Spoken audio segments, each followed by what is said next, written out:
Heyo! Hey everybody. How's it going? Good afternoon, good evening, good morning. Don't go away, so I'm not going to say goodnight. Welcome to Play It Forward. Hey Funko. Hello. How are you? Hey, everyone. I'm good. Feeling all right. I'm ready for Tarkov. Sick. Sorry, my mind scrambled. T-Cat, welcome back for 39 months. Lily Finn, welcome back for 30. So episode 3, we're ready to go. So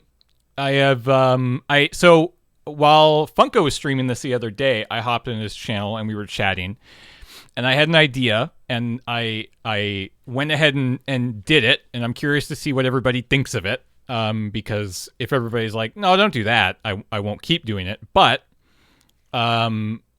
what I did off stream is I did a quick scav run, just a quick 12-minute, I think, interchange scav run, which I recorded. No voice, like I didn't talk, but I just recorded it. And then the idea I thought was, this is a good way to make sure that we don't maybe fall too far behind on money. Because obviously we only have 9 hours a week and 12 episodes.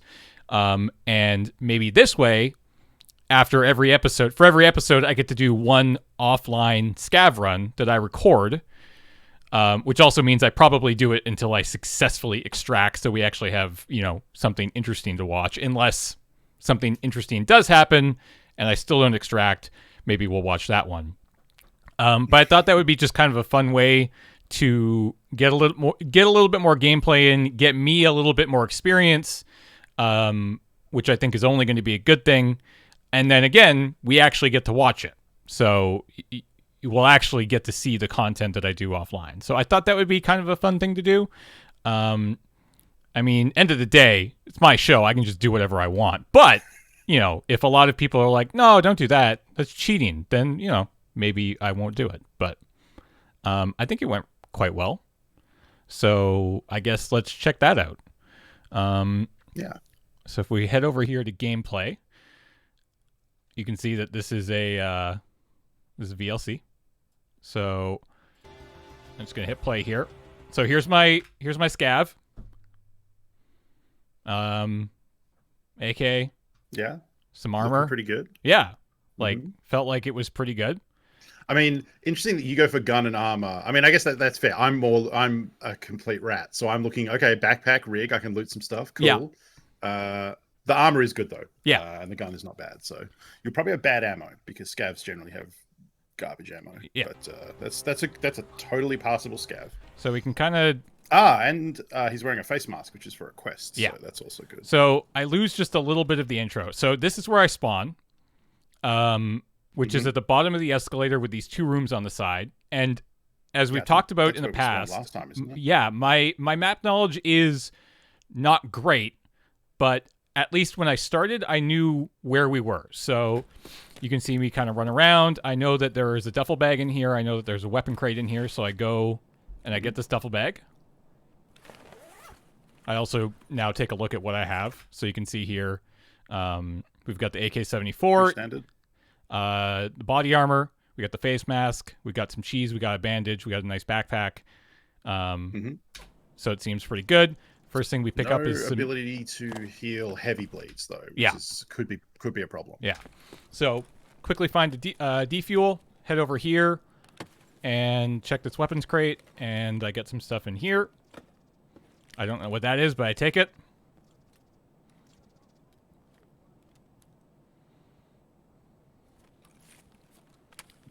Check my ammo. Yeah. Now, did you remember about the other weapon crate? So, I see this guy. Assume just a scav. So let him go. Yeah. I'm just gonna start jumping around here a little bit. So this is good. I find a hemostat, which I that's really good. Which I know is really good. So I'm like, okay, this is off to a good start. No, it is really good, but we need that to craft Salewas. Yeah, exactly. So that's really good. Yeah. So I keep looking around in here, and then I realize I do know that... Oh, okay. That time script weirded me out for a second. I was like, wait, what? So I go down here, and I see somebody. Okay. And I think, and then they turn around and look at me, and I'm like, uh-oh, I feel like that's a player. So I kind of act stupid for a minute and let them get away.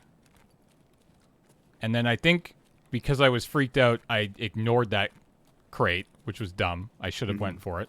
I mean, yeah, but that's fine. And now this is where I start getting kind of lost. So I just start heading in this direction. Oh, no. So yeah, this place is a labyrinth if you aren't familiar with how it's laid out. So I'm just going to start skipping ahead because nothing interesting happens for a bit here. Spoilers. But I keep running around trying to find my way outside because I feel like if I can get outside, I'll have a much better idea of where I am and what I'm trying to do. Yeah, this isn't terrible. This is a way you could go. So I get out here and I'm not 100% sure of where I am. So I start heading this direction. Oh, I see where you came out. Okay. No, well, okay. And about here, I hear a shot. Yeah. I get a little concerned, but I haven't personally out in the open, yep. So I haven't personally been here before, but No, we have not gone here. But I recognize the area right in front of me here. From from Pestily. That is the power station, yeah. Yeah. It's a pretty key interchange landmark. Yeah. So very spicy too. I know that there is some stuff over here. Again, yes. I'm by no means taking the correct routes here. I know that I'm not wild about this pathing, but that's okay, you know. So now I know where I'm at, and I know that there is loot right ahead of me. I know there's some toolboxes, I know there's a crate. Yes. So let's go. I hear those shots. I don't think anything of it. I come in here and I think I get a lunchbox. I get a gun. Yeah, I get the little gun there. Oh, okay, yeah. Yeah.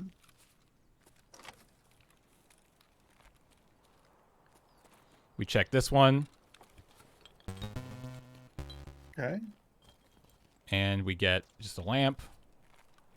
And then we come over here. Yeah, my spider sense is tingling, that's for sure. So, I'll be quiet. So I just heard a footstep. Yeah. So now I'm scared. No, this is good. So I just kind of chill for a minute.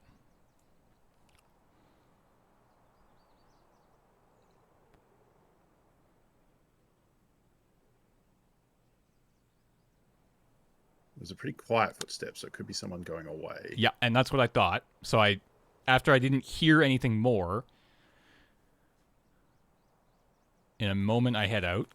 So now this is where sprinting is an interesting choice when you're creeping and trying to hear someone, but okay. Don't worry about it. So this is my thought process. I know that in some way this is an extract ahead of me, but I don't know if it's an extract that I can take. Nor is it an extract. I feel like it's an extract that does exist and maybe costs money, but I don't know. I can't remember. So I come over here. That is correct. It's also not active because the car is the black car, which is not there. Right. So I didn't know that.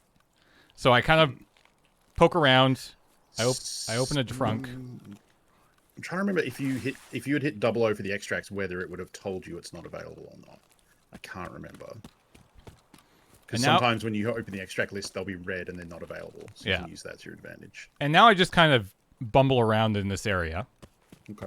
You've missed a couple of hidden caches, but I don't think I've shown you those. So no, So this, wait for it. This scared the shit out of me. Right here.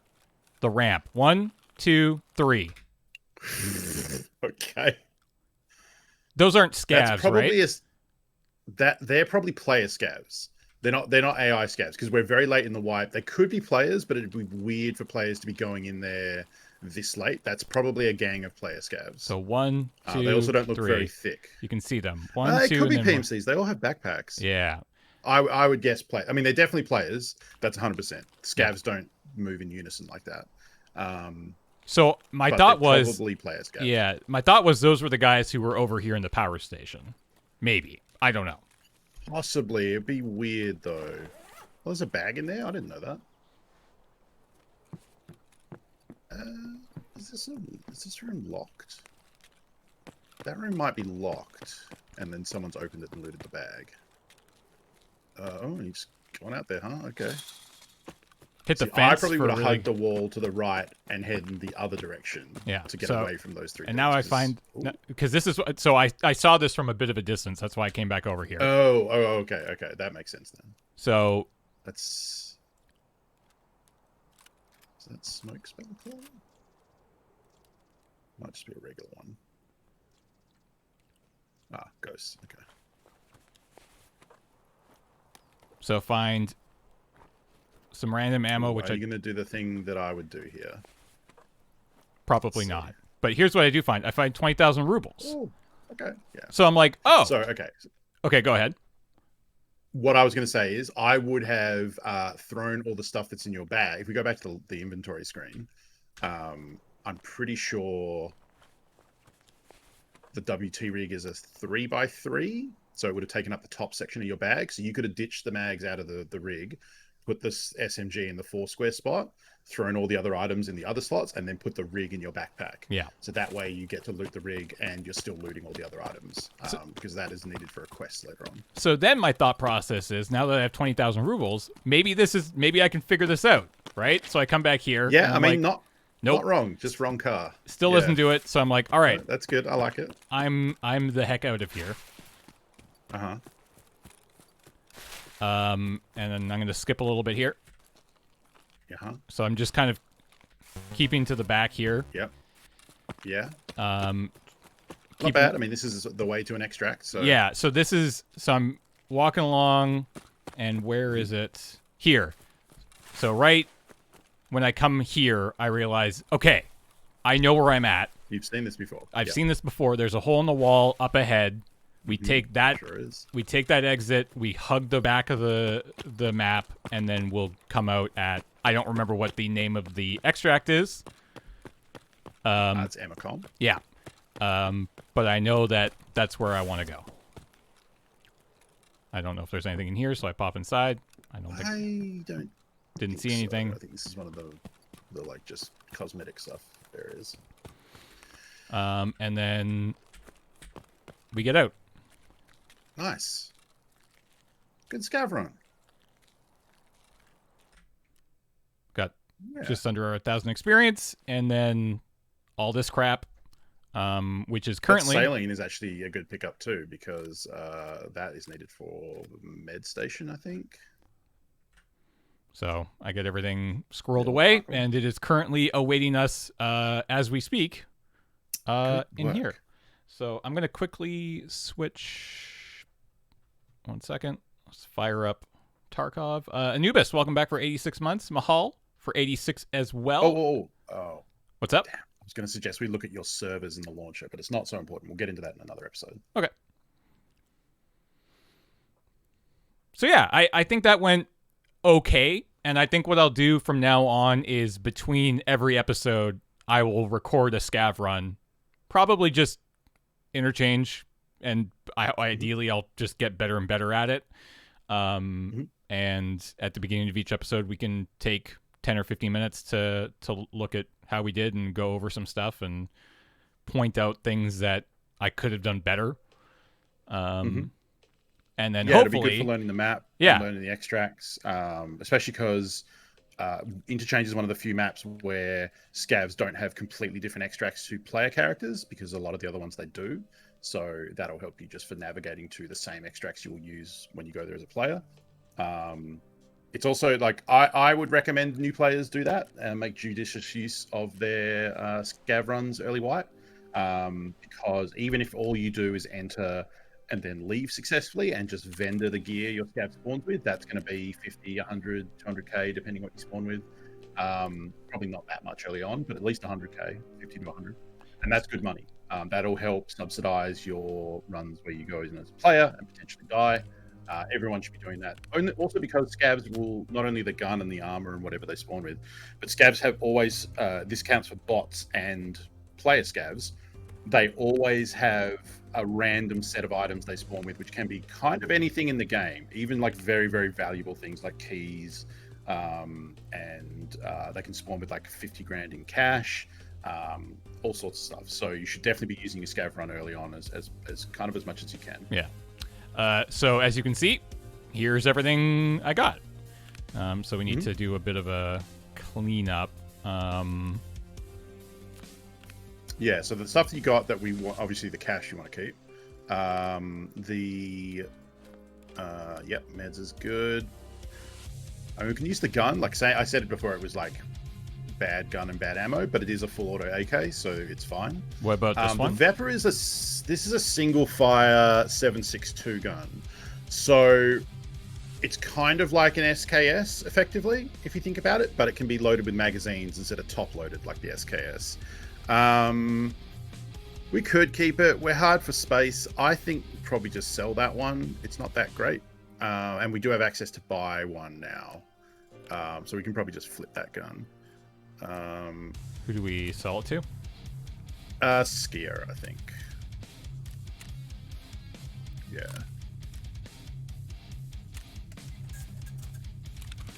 Okay. That should clear up a little bit of space. I'd probably say we sell the SMG. I'd say we have one already, so let's keep the mag and then sell the gun. Because if we don't, we can't buy 30 round mags for it. So now we have a SMG with 2 mags. So we're going to sell this one? We're going to sell that. We're going to sell the defuel. We're going to... What's this? Keep this... I don't even know what this was. So this is an attachment for an AK-74U. Okay. I would say keep it, but I think we just vendor it because we can't flea market it for another 5 levels. And it's not the one we need for the gunsmith quest, I don't think. So... Okay. I think, hang on, let me just look that up briefly. Work on selling the other stuff and I'll double check that.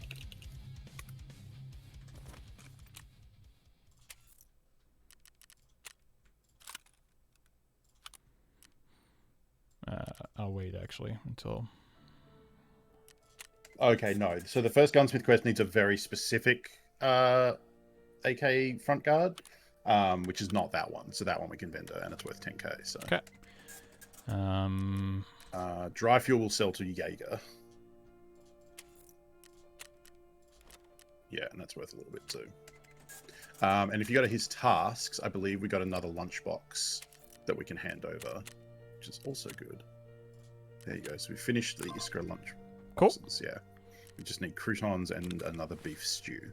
So left in here is this hemostat, peas. Yeah, I would take all that out and sell the bag to Ragman because the bag is not good.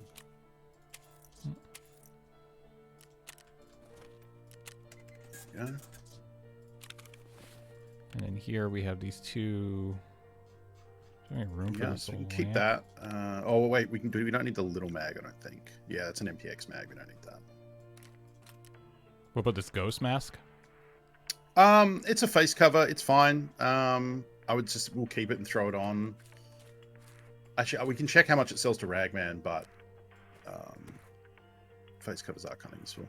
ES lamps trade for grenades. I just don't remember what Prapper level it is, so we can drag that out. We might be able to swap it for a grenade, which is kind of useful. Can we do that at level 1? No, it's Prapper level 2. Okay. We probably don't need to hold on to that. See what therapist will buy it for. It's probably dirt cheap though. 6k. Yeah, I would sell that. Yeah. What about the saline? No, we need that for a hideout upgrade, so we want to keep that one. Okay. And we can go to the hideout and craft something because now we have a hemostat. Yeah, pouch. actually, let's do that. So a good trick early on when you don't have a lot of fuel is you can turn the power on the left side of the screen. Your security thing is finished building, so we can click and install that. Now we have a better door with some trash behind it. Hooray! So now that the power is on, you can go to the med station. You can hit craft. Oh, we need one more painkiller, so we have to go buy that from therapist.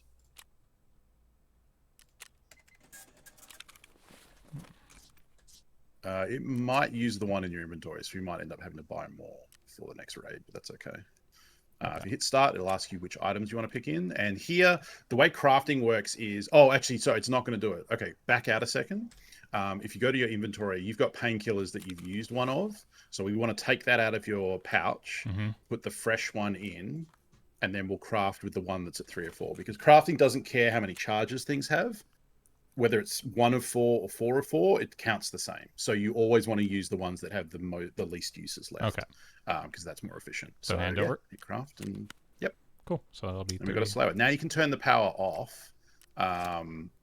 And if you go back to med station, it's still crafting the item. It's just very, very slow. So instead of 30 minutes, it's going to take 5 hours and 30 minutes. But we're not consuming fuel.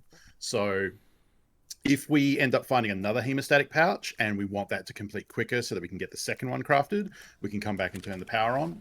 But in instances where it's not time sensitive, you may as well turn it off and save the fuel. Okay. So that's all good.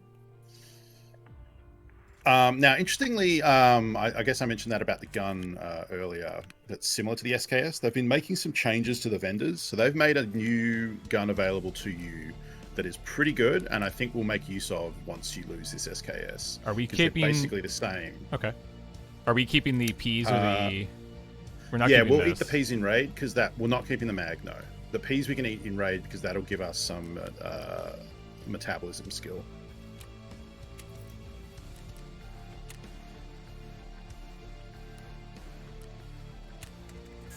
Okay. Hey, Jack Terra. Hey. Okay. Yeah. Definitely run the space. Yep. But, I mean, we're going to play now, and usually over the course of a... Well, it depends. Sometimes you fill up the stash, sometimes you empty the stash. We'll see how it goes. Yeah, hopefully we can progress some of these quest lines. Can we take a look at your task list real quick and see where we're at? Oh, okay. Can you go to Jaeger real quick? I want to see something. And then scroll down to his guns. Or you can use the buttons on the right to sort for guns. But okay, so Jaeger actually just sells a 1.33 shotgun straight up, second from the top left there. So instead of having to find one, we could just buy one. And I don't recommend we do just yet because we still need to kill scavs. Yeah. So probably what we're going to do is go to customs. If we find the shotgun, cool. But if we get the scav kills and we're just waiting on that last shotgun, you may as well just pay the 20k and hand it in. Sure. Because it's not a found in raid thing. So that is useful. Yeah, so I think our current quests are to find food, to kill scavs on customs, to get the Salewers done. The gunsmith one is to craft a very specific shotgun. The easiest way for us to do that is to find one more elite pliers, because we already have one, and then we can trade those to mechanic, and he'll give us a shotgun that's basically what we need. We just need to add a couple of things onto it. Cool. So that's kind of it. Yeah, I think customs is probably where we're heading to. I mean, do we want to start with a scav run? We can start here? with the scav run. I mean, the only thing with the scav run is you don't have a lot of space. So if we do that, what I would say is go back to your character screen and try and put the armor in there. Maybe throw the AK into your second gun slot. You could put that's probably enough. More than that, it's a good problem to have. You could get real, like you could put the mags in your rig, and you could put the TOS shotgun in the backpack and make more space, but it's probably fine. I mean, I've got because yeah, I guess I could. Does this? Oh, that I would need to remove the handguard, the pistol grip. Yeah, it would save you like 1 cell of space, but it's not a huge deal. I'd say if you're going to do that, you could drag all those mags into the different armors and stuff you have, because they probably have empty. So I could do that, get a little bit more. Yeah. Cool. All right, yeah, Sounds let's do this first. Funko, what would your advice be on spotting someone when in scav mode? How do I react when I feel like I have half seconds to decide to shoot or not? So, since you're friends with AI scavs, I mean, whether that's for lore reasons or gameplay reasons, not shooting AI scavs is always kind of a good idea, because if you maintain that alliance with them, you will be safe around them. And if you have like kind of a ring of scavs around you that aren't shooting you, that will shoot players and will shoot player scavs that have been shooting scavs, that's like extra armor and it's an extra detection system. So that's always a good plan. As for how to tell, There isn't really an easy answer for that. In the past, there were, like, you could say, oh, if a scav has a gun on their back, that's definitely a player because scavs don't loot guns, but they do that now. Scavs have got a lot more, they've got a lot better at looking like real players. They run around, they loot, they go down and loot bodies, they loot extra guns and wear them. It's basically down to, you learn over time. Because like any AI, they behave in a particular way. You just need to learn those mannerisms. So like the biggest thing to do is, or the biggest tell for me is like the one James met earlier under the stairs, right? Because what happened was that scav was walking along and then instantly turned around and looked at James, and he freaked out because he thought it was a player doing that. But that's not how players look. It was too robotic. You know, they snapped to him. Whereas a player like Shroud can do that, but Shroud will also shoot you in the face. So like if you see a scav do that and snap and look at you, it's most often an AI. So there's no real cheat to it. You just have to play, and over time you'll get used to it. And unfortunately, it's one of those Tarkov things where the way you get used to it and the way you learn it is by making mistakes and dying, and then going, oh, so that was a player. Or, you know, shooting an AI scav, and then all the other scavs shoot, and you go, oh, that was an AI scav. So yeah, there's no real hot tech. It's just keep playing and keep noticing, because it's a useful skill to have, because after a while, really good players will mimic AI scavs and run around and do this, like wiggle at people the way AI scavs do, and, you know, take the same paths that scavs do because they're bots and they kind of walk in the same areas. So that is a good skill to pick up. Okay, so that's not ammo for our gun. That's just random ammo. Yeah. We got a Mosin scav. Mosin scavs are pretty rad. I might say you should ditch the helmet you're wearing, because it's not very good and all it does is block your hearing. Yeah, so wow. You can see how much of the game we can hear now. Yeah. It's real. It's a motorcycle helmet that's like tier 2, so it basically stops nothing and it deafens you, so it's like actively bad. Left or right? You know what? Let's go into the supermarket because we need to find food.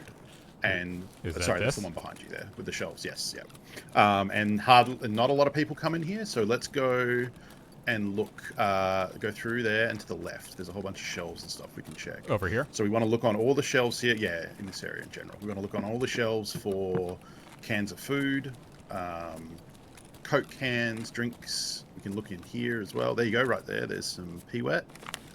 Lovely. So all of these can spawn. So we just want to go up and down these aisles looking for food. And this is not a high trafficked area, so we should be okay. I'm seeing some frames on my end, but if that's just Discord, I can deal with it. How's everyone else looking on the stream? Looks good in my OBS. Okay.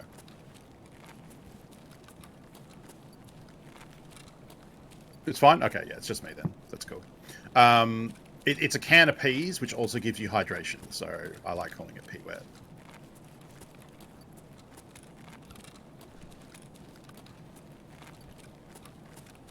Yeah, just a nice little stroll through a post-apocalyptic supermarket. Looking for snacks.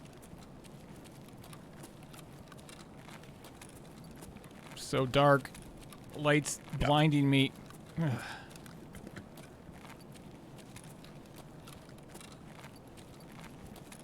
Hit O, and let's see how much time we got to work with here as well. Oh, wow, 30 minutes. Holy shit. Okay. Usually you have 10 minutes. That means a lot of people have died, I think. Good. Yeah. Well, it means one person's murdering them. So, yeah. You know, unless it's Killer, who is the boss of Interchange, who will shoot you on sight even though you're a scav. But ooh, that's a suppressed someone right nearby. Over there. Probably the other side of the store, yeah. So we can... yeah, you know what? Also, let's go back where you came. So back here. Back in this direction? Just below you. Just behind you, there's a duffel bag? Yeah. Check that. These duffel bags are good because they can spawn a huge loot table of kind of anything. Squash. Hot rod. Oh, that's please. Good. Yeah, that's fine. Squash is worth quite a bit, actually. So where I want to take you is to this wall here. There's a door on that, on the other side of the railing there. Yeah, I'm going to go through there.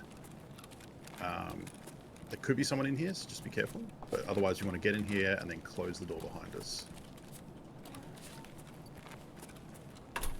Okay, and then this room on the right with the closed door is an office that we want to check. This could have someone in it, though.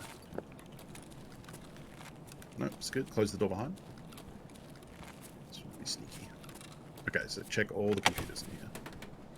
They might have already been hit because computers are worth a lot right now. Oh, sweet, they haven't. Take it all. There's another one behind you. Back where you were, there's one in the same desk section. Learning these PCs on interchange is good because they can spawn graphics cards which are worth $1 million rubles right now. God, I hope I don't get one of those right now. It's pretty rare though. I think I've got a graphics card out of a PC one time maybe, and I've probably looted hundreds. Yeah, I am up early. It's not too bad. Like, I generally get up pretty early in summer to get the cool part of the day. Surprisingly, DVDs are actually worth okay money. They used to be trashed here, but now everyone needs circuit boards. So there's one more PC in the room behind you that you open the door on. So that corner to your right is a room. On the right there, yeah. The PC is lying on its side. Oh, no, it's not. That's a different room. Never mind.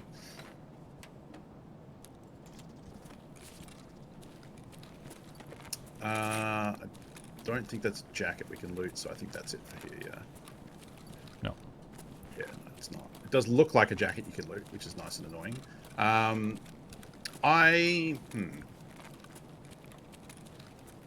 of at a loss of where to go here. I think we kind of go back where we came, back towards the shooty boy, because that is our way out.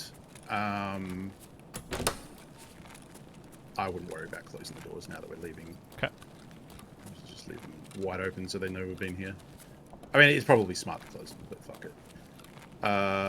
So we could go to the other side of the supermarket here. I wouldn't go through the front like this. I would probably go back, like, in slightly behind, like, one row of shelves. That way we're kind of, like, basically through the kind of the middle of the store. Because that way you've got shelves either side of you, so it's harder for you to be seen from distance. Oh, I heard a footstep, I think. Did you hear that? Maybe I dreamt it.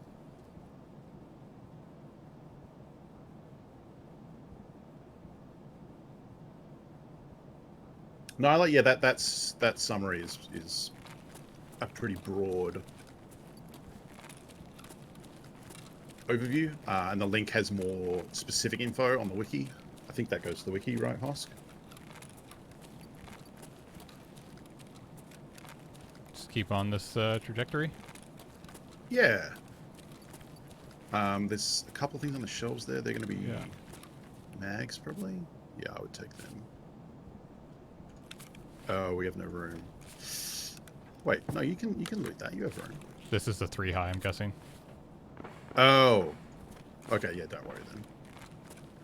There's something on the ground on the bottom shelf?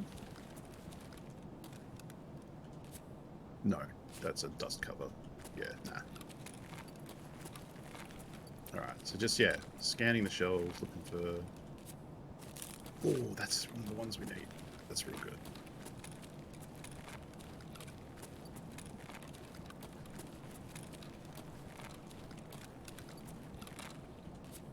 Need that later, so that's good.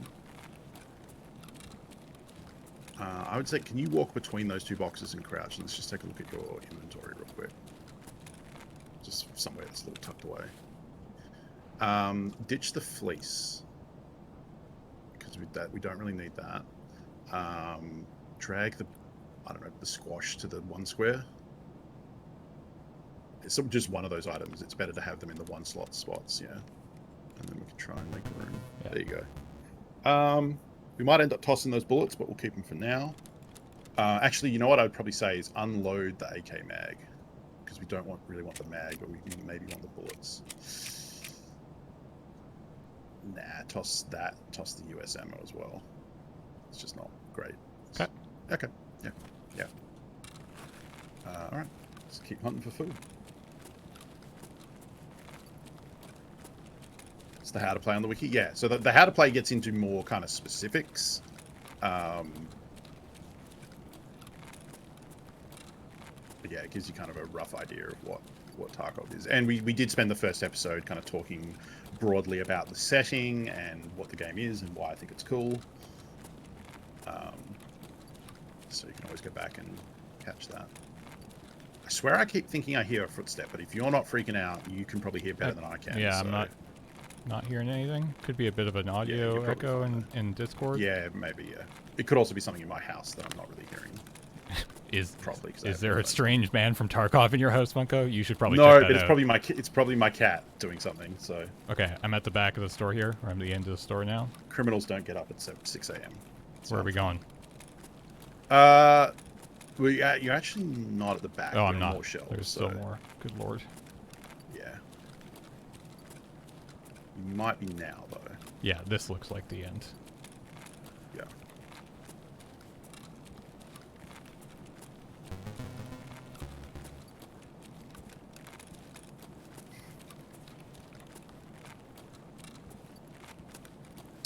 So you want to look at those little ones in the middle there, the sunken ones, because they can spawn stuff too. Well, that was a big gun very far away.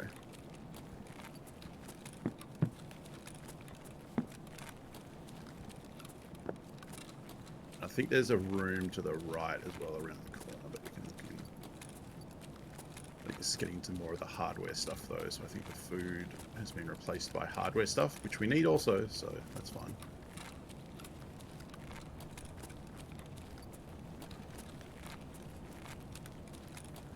You want me to turn around and go through that door? We can. I have a feeling there's not ever much in there when I've looked in it.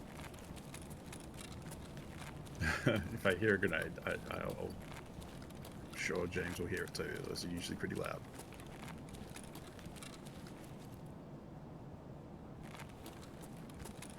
Have you been in the channel when that's happened?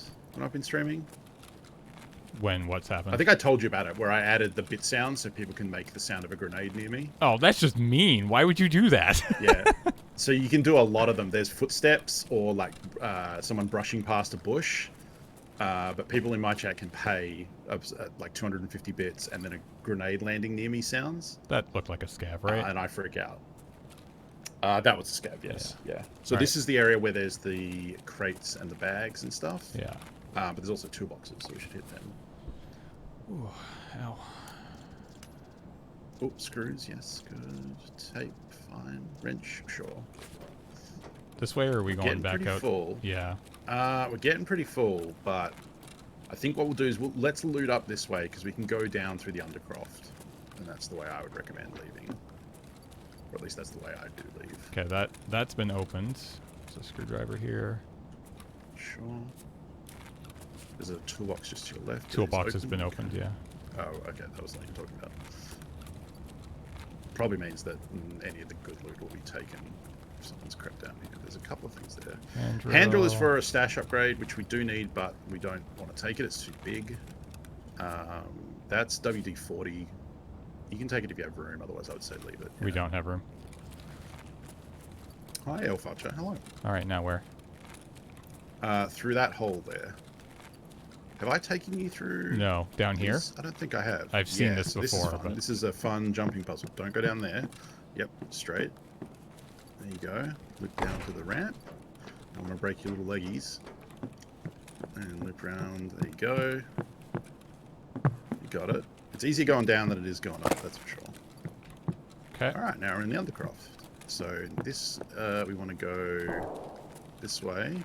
Around, past the crate on the right there. So we're going to hug the left edge, basically. And past the blue bit, yeah. So it'd be weird to run into someone down here. I'm going to go this way now? Yep. Yep, and then there's the app. This is actually where you were in your scav run. That's the problem, Oh, wait, no, it isn't. Yeah. No, it isn't. Yeah. You went to the power station. So I thought you were here. That's why I was like, oh, you know this. But then you're actually on the other side. So this, again, is where you ended up in your scav run. This is just the road you came down. So up there is the little hole, right? Hole in the wall. Yep, you got it.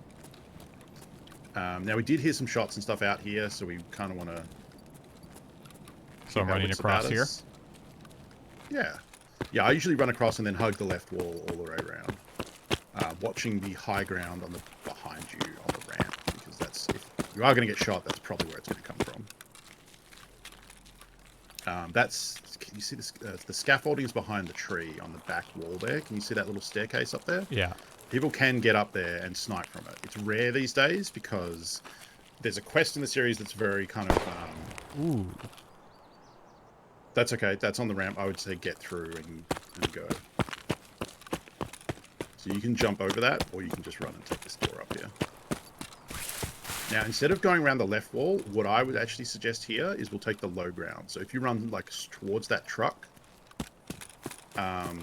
there's low ground here you can move through, and you're a little more covered. So if you get shot at, you still want to be kind of moving side to side, so you're hard to hit, you know, serpentine.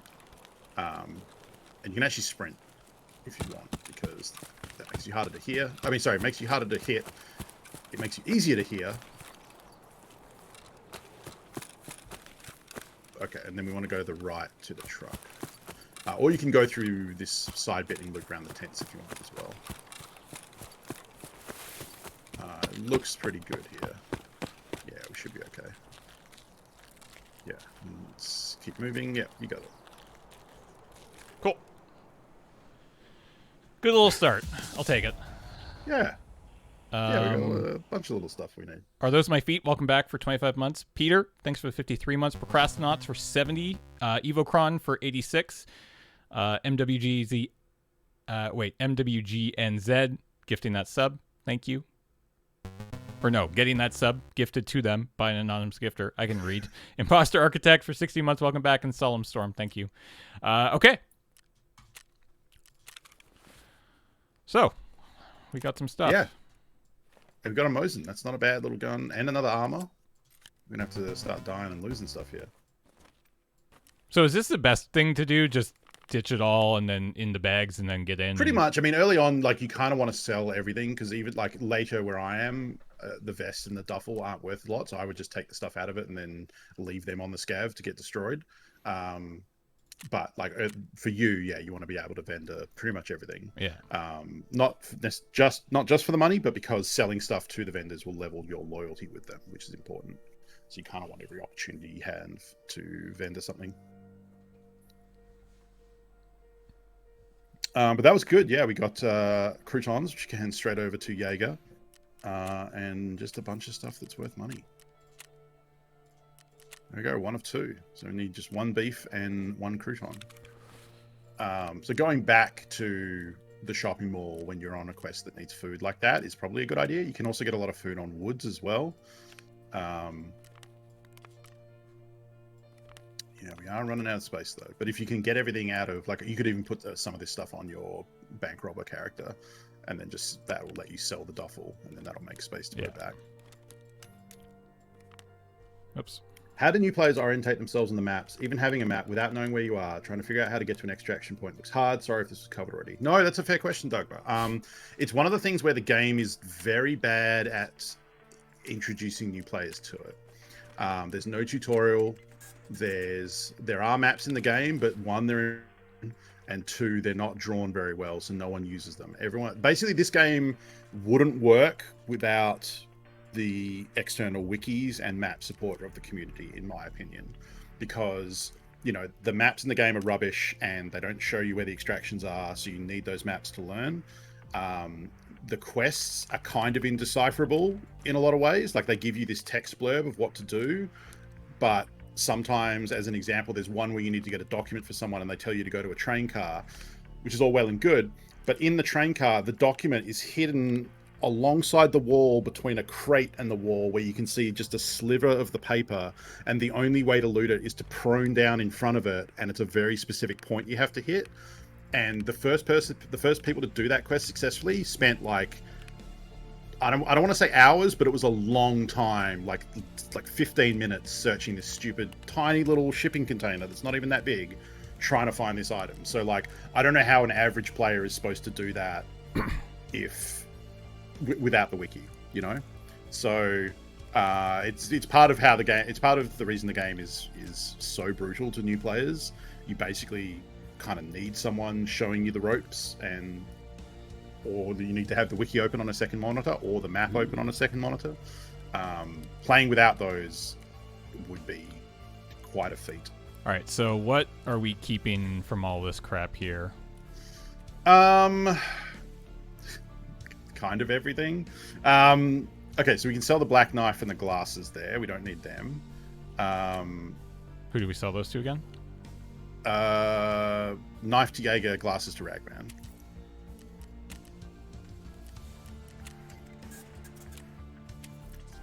And then we just need to get into a PMC run and start losing stuff, because you are full to the brim. Yeah, I'm okay. So we can... Okay, yeah. Vendor the DVD drive and the hard drive, because while they are useful for crafting and or selling later, we don't have access to do that yet. So that would be mechanic, I think. It's probably the best price. And the caps as well. Okay.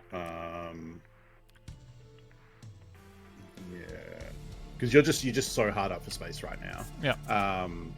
Let's sell the wires as well. Oh no, wires might be for an early hideout thing. Well, okay. Here's what we'll do. We actually don't need to make that much room, because we can go on this scav run. But as long as you could fit the AK into your stash, we're pretty much good to go. Yeah. So go back to the ammo case and grab the BP stack that you put in there. The little one. It'll be near the bottom somewhere. Yeah, the 23 rounds at the bottom there. Because we want to have some in the pocket for the SKS, and now we're good. So we can go on a run, because when we come back as a player, we can leave the stuff in our stash, in our player. We don't have to immediately move it to the stash. Yeah. So, and if we die, then we can just take a whole load out of the stash and wear that. So, yeah, let's load up a customs run. Yeah, we're good. Yeah. So yeah, there's no real way to learn or orientate yourself. It's just practice. So there are certain landmarks you can use. Yes, yeah. Daylight is 5:30 a.m. So we're good at 7. It'll be bright as hell. Yep. Insurance. Oh. We have insurance to get too. Oh really? Okay, so we have 5 hours. Oh, you have your daily package. So you can see the timestamp there. The time tells us. So for the insurances, we have 2 days to collect. The package there, you have 5 hours. No, 5 days? Oh, that's 5 days. It's a morphine. Oh, morphine. And another one of these. Another armor. Okay. We need to chew through some armor. So let's... you can leave them there for now. That's okay.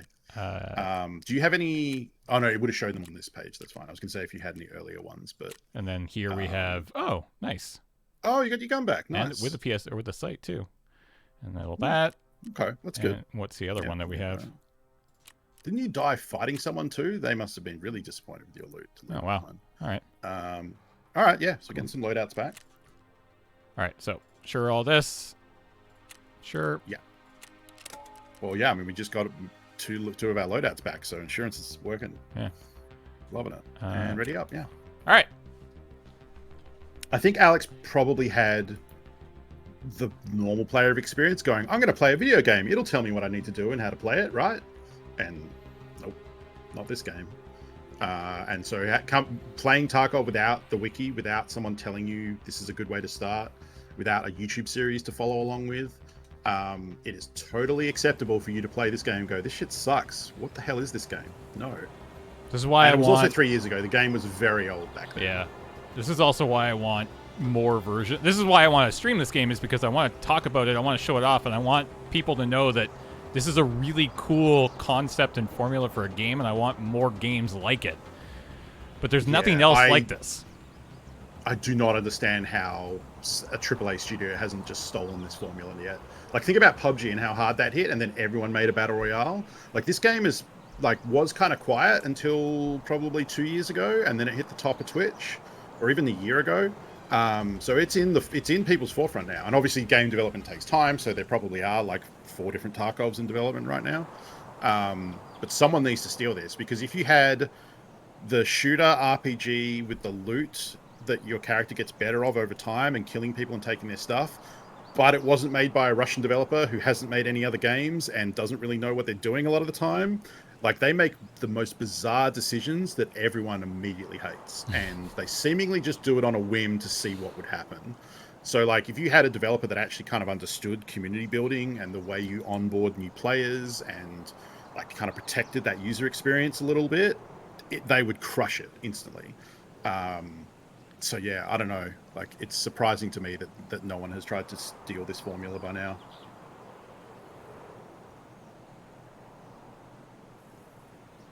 Yeah, it's.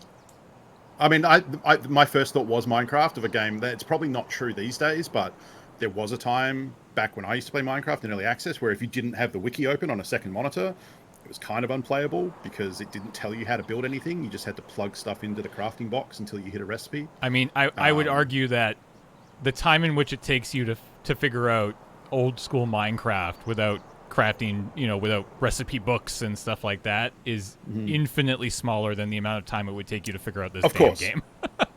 Definitely. No, this game is the most video game of all video games. And I want this kind of game to exist in an ecosystem where more of these games exist, right? Like, it's the same with PUBG, right? Like, PUBG continued to exist, although now maybe not so much, in a world of battlegrounds. So, yeah. Well, it was the Battle Royale formula that they hit on. Like, that special sauce of you start with a bunch of players, you whittle down, it gets more intense over time. Each one is kind of its own different thing. Like, you create a sandbox for people to play in, and the recipe of why Fortnite and PUBG and stuff is so watchable en masse is because, all you have to do is like that setting and that format, and then each game can be, like, kind of boring, or it could be wildly, ridiculous, and they're all so different. And it's kind of easy to understand. You come in, you see that player counter and go like, okay, there's 99 players left. I get this. Now there's 30 players left. Now there's 5 players left. You understand that intensity, right? And this is the same thing. Like, I think for me, what attracted me to this game was the nature of when you fight other people, you can take their stuff. And I love that gameplay. It's been, it's what, this game I think came out of DayZ, which is a similar thing, but with zombies. And the thing with DayZ is it was never about the zombies. They were just kind of background noise. Like any zombie post-apocalyptic content, the zombies aren't the problem. It's the humans that are the real monsters. So DayZ was all about the PvP and the big open world and, like, sneaking around and stalking other people who are trying to hunt you, and that, like, competitive source that's just so good. And, like, I like fighting against the AI. I like PvE, but fighting a bot is never going to be as good as fighting someone who can think and be creative and react in a different way, in an unpredictable way. All right, here we go. And so that's really what Tarkov is to me, is like that competitive nature, and then getting their stuff as a reward if you do well. So someone needs to steal that who actually knows how to develop a game. Okay, so we are near the bridge. I would say we should go down the hill here quickly, and because we're the furthest spawn towards the middle of the map, and then we want to cross this land bridge down here because there are a bunch of players behind us who want to fight, and we want to get the hell away from them. That's them fighting right now. Yeah, if you come up the top here, there might be scavs on this road. We can also run across it and get into construction.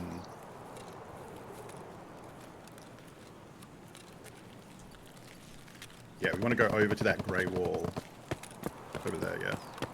So you've been in there before. That's where you fought people. Yeah. And we want to try and go through. I think there's a gap on that bush in the middle there. Yeah. And then hopefully there's some scavs in here we can kill for our quest. The timer is that how long the map will be active. Go around so the map here. isn't up forever.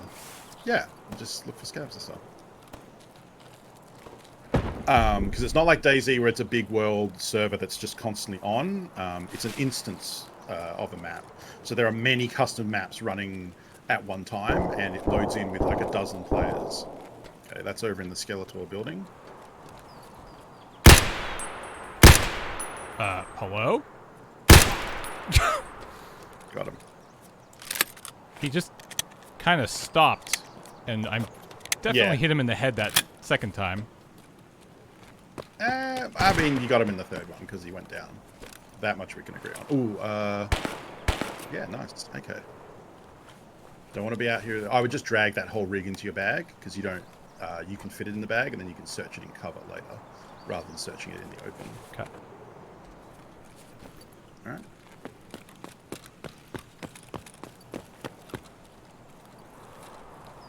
So you could use the AK instead if you want.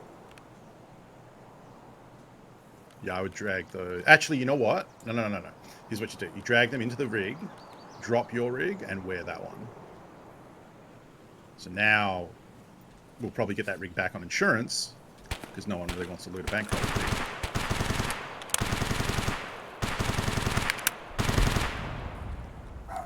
That's pretty close. It's probably on the back side of that building there. Jade's hype. Yeah.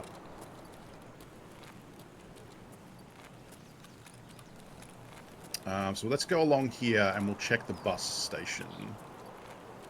Assuming there are no scabs on the right that you can shoot. Did you just put it on single fire or full auto? It's on full auto now. Yeah. Is that what I would generally roll with full auto because if you're in close quarters and you need full auto, you're not going to have time to set it to that. So now you can just shoot. Whereas if you're a longer range and want single fire, you'll have time to switch it. That's kind of my thinking. I prepare for the fight that I'm not going to expect. Jump the road. Cross the road. See that blue container on the left there in the forest? No, on the left. Yeah, go forward here. There's a blue container there. If you go in on the left side of it, the door's open. If you go in the back, there's a hidden cache.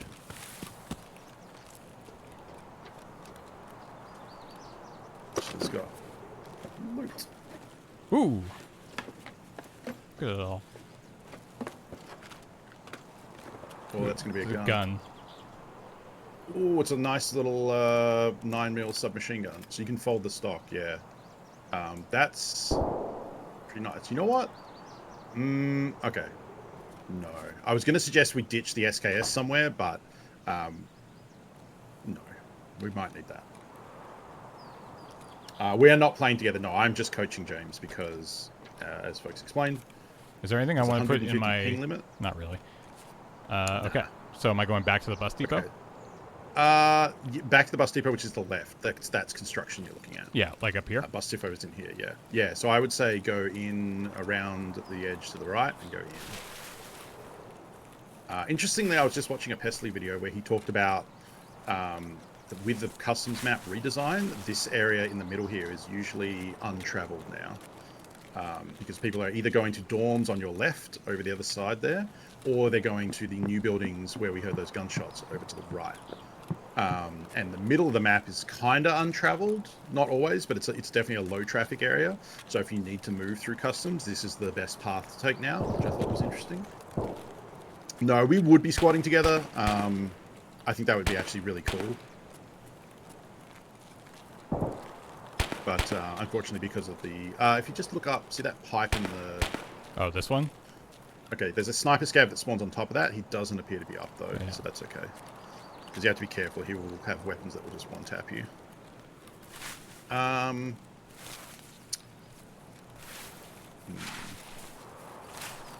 do we want to go about this? There is the gas station coming up, which can have some scavs, but it can also have the scav boss, who is... Well, actually, the scav boss isn't too bad. It's his guards. Yeah, that's over in construction. That's okay. Yeah, we want to dip over this real quick because it's exposed. There you go.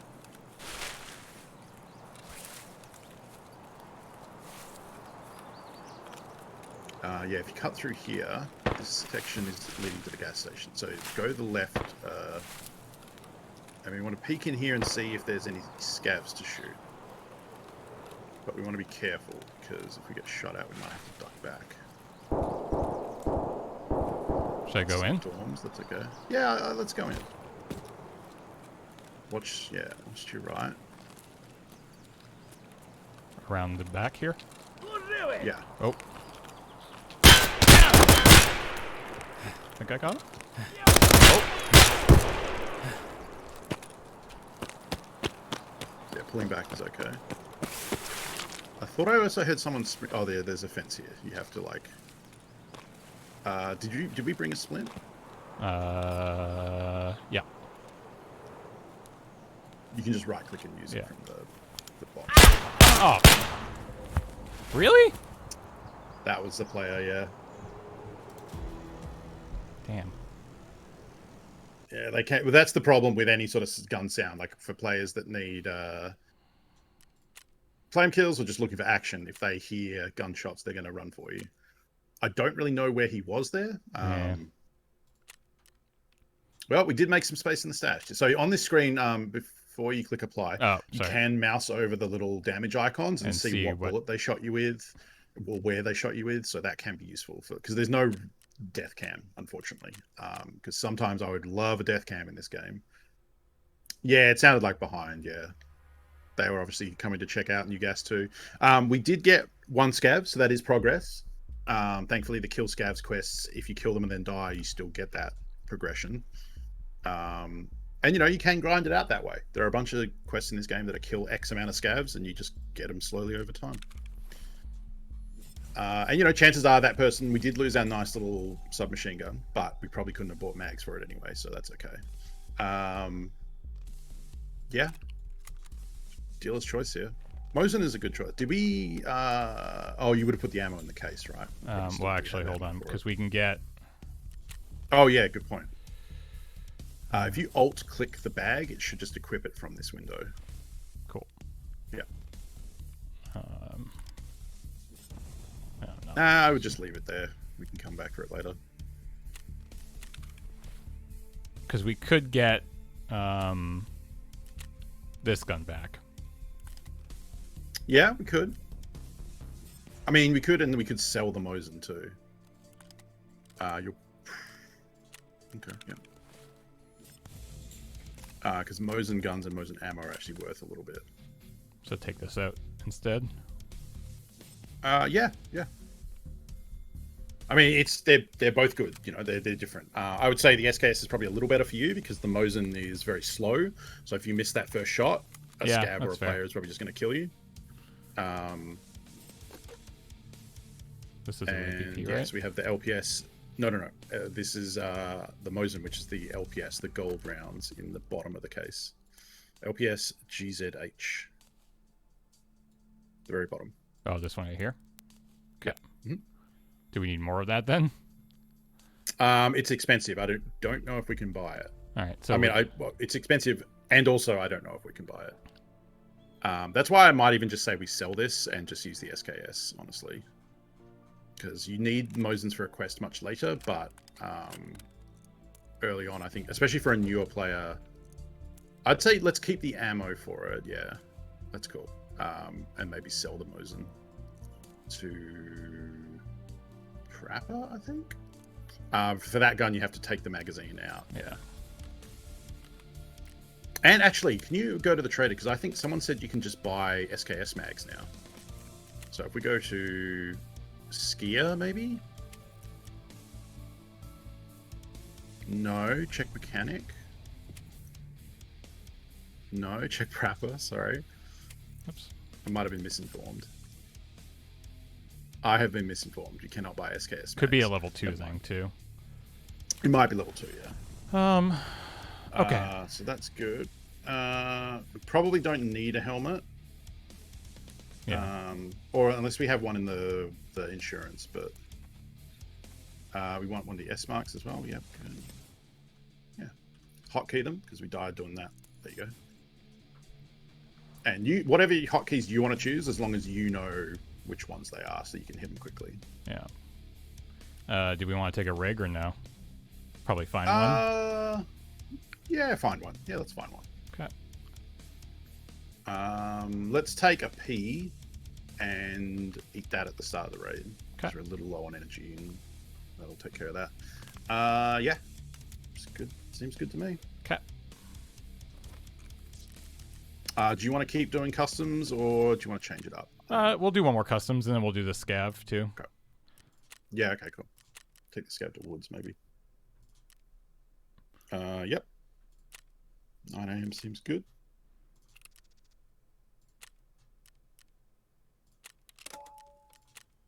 All right. There was. I think there was a helmet in recovery stuff, but that's fine. Probably. Yeah, I talked about that last week. I don't know that helmets are super necessary because the early game helmets don't protect your face, and most of the time you're going to die when you're looking at someone and fighting them, in which case any shot to the face is going to kill you. The helmet will only protect your top and the back of your head, really, and so that's some money you can save early on until you can start getting to the face shield stage of the game.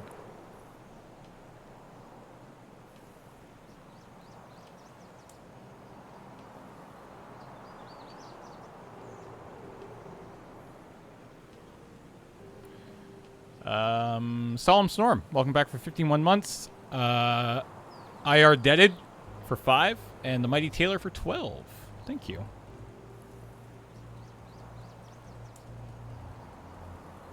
right, so I think we need to get one more. I think that's right. I think we're at 3 to start the day. Yeah. Yeah. So let's try to get one more. Ideally, let's try to get out of here.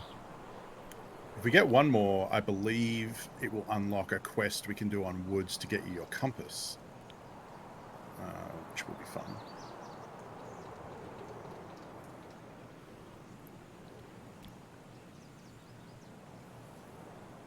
Yeah, I would probably say the balaclava is a good choice too. I forgot about that. Oh, right. It helps make your head a little less obvious because it's not so pink.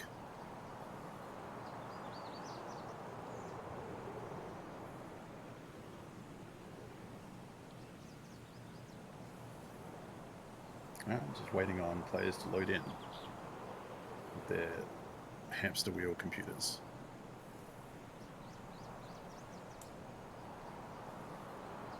Okay. Here we go.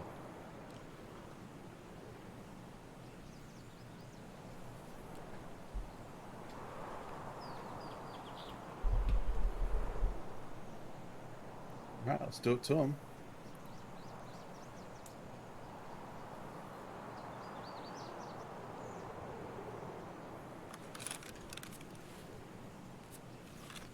Yeah.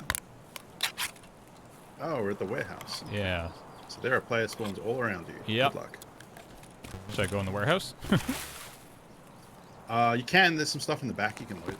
There's a bag and a weapon crate. It's kind of probably... It cuts down some of the angles you have to worry about, too. Back here? The back, yeah. And, you know, putting a wall against... your back against a wall. It's more defensible. You can just focus on the entrance on the right and the one you came in on. It's that back there. There you go. Where the torch is pointing. And then the duffel bag's on the wall you're looking at. Back there. Oh, a little beanie. There you go. Pop that on. Yeah. You would call that a toque? Yeah. Where's the duffel? Is that right? Yeah. To the right there where the light is. Just past that. To the left of it. God, that's dark.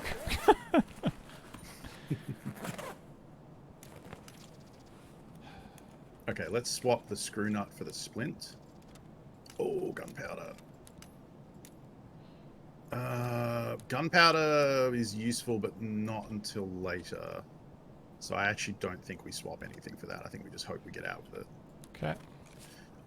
I'd combine the 2 PS stacks. It'll still be 2 stacks, but you can make one of them 60. Okay. And then we can drop 7 rounds later if you want to. Yeah. All right.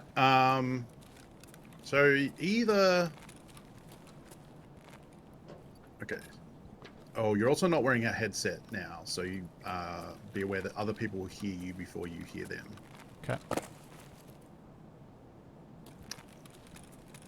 So here are the choices as I see it. You can try and get out of here, or we stay here and try and play defensive and wait, which seems boring. So I mean, I don't mind doing that every once in a while, right? Like, I like exploring aspects. So, like, what would you suggest I do? If it was me, I would probably move over to the... If you go around this edge, so, like, kind of basically back behind you on the outside. So, walk around the right, out the door, and then go this way. There's the blue shed in front of you. I think you went here when we started the offline mode, maybe? Yeah. That little blue building. It has a bunch of loot in it there. Oh, yeah, I remember that. But that's also the road outside that wall is high traffic for players, so... So go over there. Yeah, I would cover this ground quickly, yeah. Okay, so in here there is a weapon crate, filing cabinets, and a duffel bag, and jackets, maybe.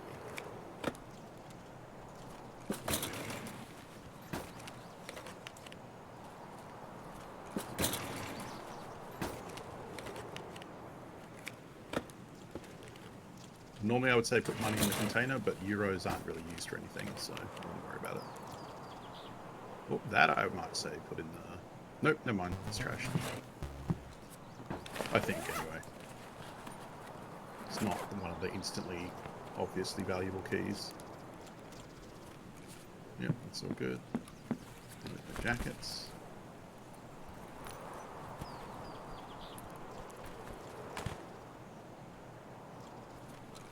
Factory key? Yeah, the loot that are spawning in these containers. Oh, factory key. Yes, yes, yes. Painkillers out. Factory key in. Cabin key? That is huge. No. Factory key is great. That's a really good find. I was hoping you'd find that. Okay. And then check the crate behind you. So factory key will enable us to do some things that'll make the factory episodes coming up way easier. No. Oops. Okay, now what? Holy shit, that's a good find. Okay. It sounds like everyone kind of got out of here instead of fighting, which is not surprising. You know what? Let's loot over this side a little bit and maybe look for scavs in the storage area. So yeah, you want to go forward, out the wall to the left, and then the same direction you're looking. So curve to the right. Oh, curve to the right? That's your left. Yeah. I think soon I want to, like, not talk a lot and just let you go and see, you know, like, let you fly on your own wings and see how that goes. Yeah. Because I don't want this to just be me piloting a James mech through Tarkov. What? That's why I hired you. Look, you can, you know, catch a man a Tarkov and he eats for a day, teach a man to Tarkov and he has lots of fish. So that's the goal here. I don't know if there's actually... Oh, look, vodka. Don't drink that. I tossed the one stack of PS and the SVD thread. We don't need that. So we'll just go to a vendor. So nope, we want that. Yep. There we go. All vodka part of my vendors plan. for 15k. Across the road through the red gate. That's where we want to go. Yeah. Yeah, into the storage thing there. I mean, I always describe milsims like armor and stuff as you're not playing a human, you're piloting a human tank. Footsteps to your right. Up in there, maybe? Or behind it? Oh God, why did? Oh, it's a scav. It's okay. Where'd he go? So it could be behind the container. He could be on the outside of the wall. But we want that kill, so we should hunt him down. I have a bad gun for that. I'm a little concerned. Just point fire him. Center of the screen. You got it. One on two. Nailed it. I don't think I saw the quest message pop up, though. Oh, he's got a Vepr Hunter. That's a good gun for you. Take the whole vest, because we need that. Oh, right. Yeah, we want to avoid looting in the open, especially Yeah. if we just made a bunch of sound. Ditch the hat and take his helmet, too. Even though it has 2 hit points left, because you domed him real good. And the mask, the balaclava and the glasses. We want them as well. You might have to examine the glasses before you can wear them.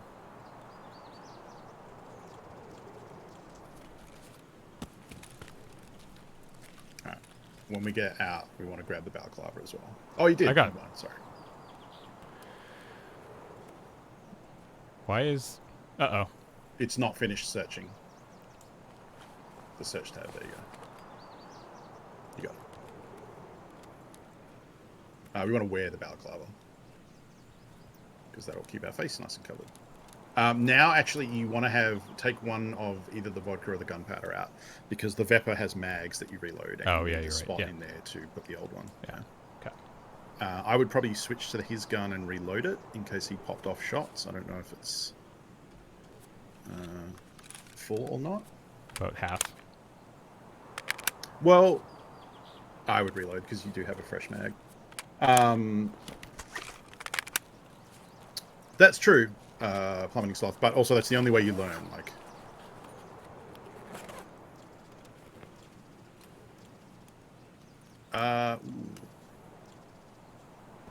let's get rid of the fleece.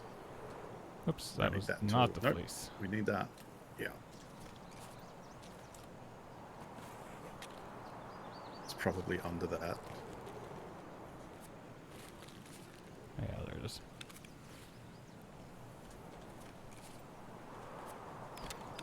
Okay. Yeah, so the Vepr is actually a pretty good gun. It's rapid fire. It's only 5 shots, but... Oh, open that boot. There's a med bag in there, yeah. Ooh. Yeah, no, you're fine. I was going to say we'll put that in the secure container, but... I mean, maybe. Like, what's in the secure container right now?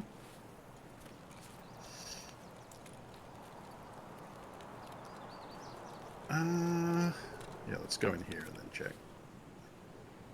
Drop the...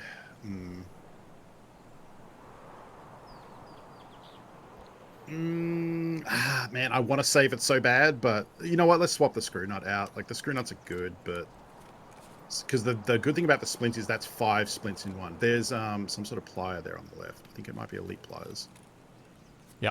Oh, that's really good. Ooh, That's really good. fucking good. Yeah. Oh, we want to get out of here. Okay. What's your extracts? Yeah.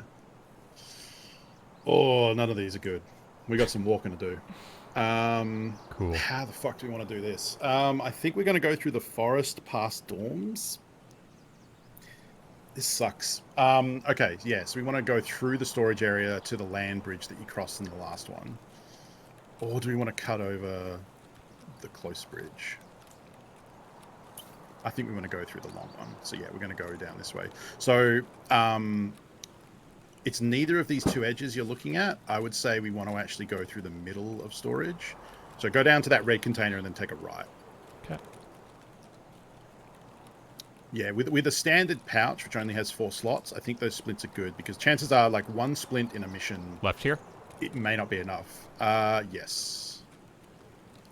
And then I'd move to the right so that the red container's at your back because that'll cover you from behind. There you go. There might be something in that one with the car. One of these has, like, a jacket and a thing at the back. Yeah, it is this one, yeah. Because we can get guns from here. Like a pistol. Perfect. It's a shit pistol, but hey. There's the jacket. And the jacket there we want to check because we'll have a key, perhaps. No. I was hoping that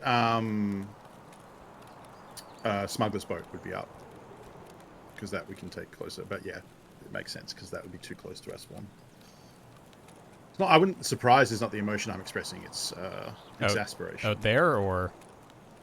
Out and to the left, yeah.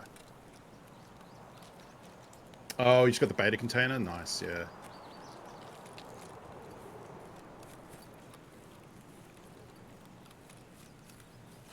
And we're going to go to the right there. So I would say sprint across the road and get into the other side. I would have gone more towards the bushes directly so that when we end, we're not in the open like that. Yeah. That's just a small pathing thing, though.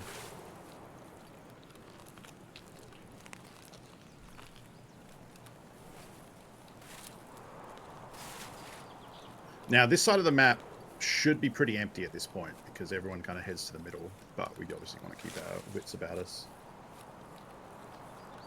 Through the train there or to the left? We're going to go to the left around the train, and then we're basically where we spawned last time. We're at that hill that leads down to the land bridge.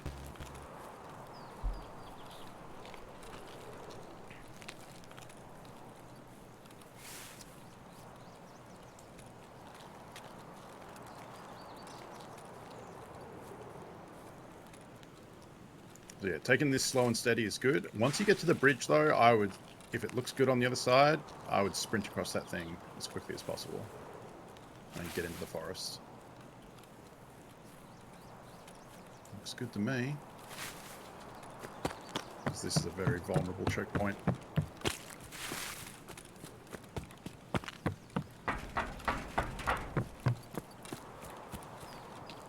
Tikosh's point is correct. The spawns for this map are kind of set based on which side you spawn on. The smuggler's boat is not always up, but it's available to the people who spawn on the other side, potentially, but not us. Because that is just up down to the road here? Yeah, so I might go left more before you cross. Get closer to that wall. Is that the so boat? That campfire down there is the smuggler's boat, and the campfire smoke means it is available, but it's not available to us. Alright, let's take a peek up and see. To the right looks okay, so let's get over, and I would go more to your right now, rather than along this wall, because this wall is a high traffic lane, and we want to kind of go through the middle of the forest here to try and avoid people coming out of dorms. This is a kind of an exposed area, so we want to sprint across to get closer to the hill. Get close to the trees so that if it does pop off. The goal is to survive, really, at its core. Okay. Because fighting people and killing people and getting their stuff is great, but if you don't survive, it doesn't matter. And then we're just moving through the forest. That's the dorms there to the left. You want to go away from that, more to the right. Dorms is a PvP hotspot.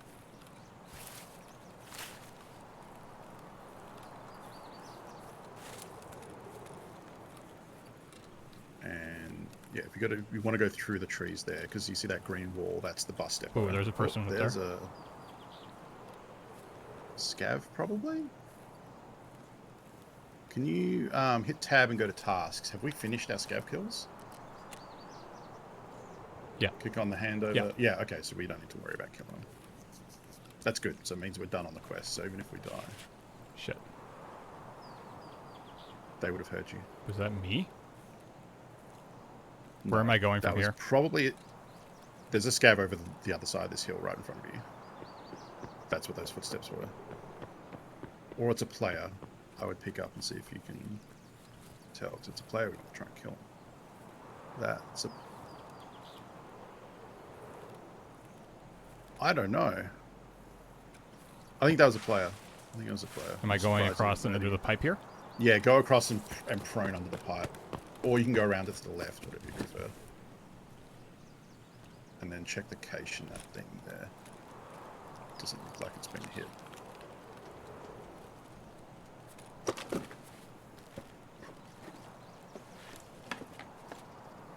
Well, okay, so... Blood set lunchbox? Blood set, yes. Drop the orthodontic toothpaste in the middle there, yeah. Okay. We don't need the lunchbox, we handed those in. Normally that would be true, Art of Gnome. However, they just patched the game and custom specifically to change where scavs spawn and where they roam. So this is all new at this point. All right, so from here... So then we want to head out and go behind us along the green wall.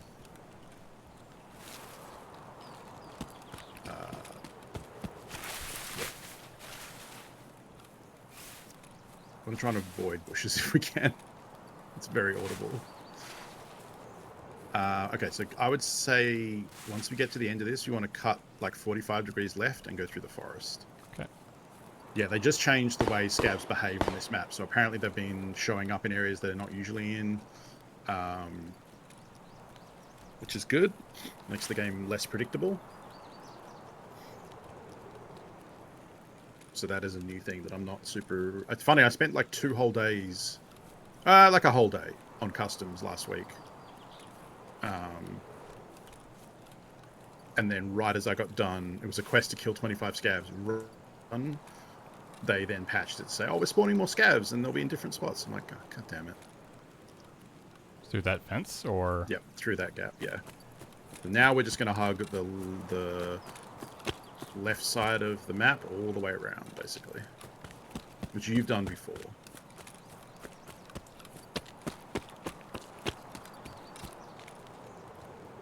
And because you don't have ears, I would say we still want to sprint through open areas, but we want to avoid sprinting as much as possible because other players are going to hear that way before we hear them.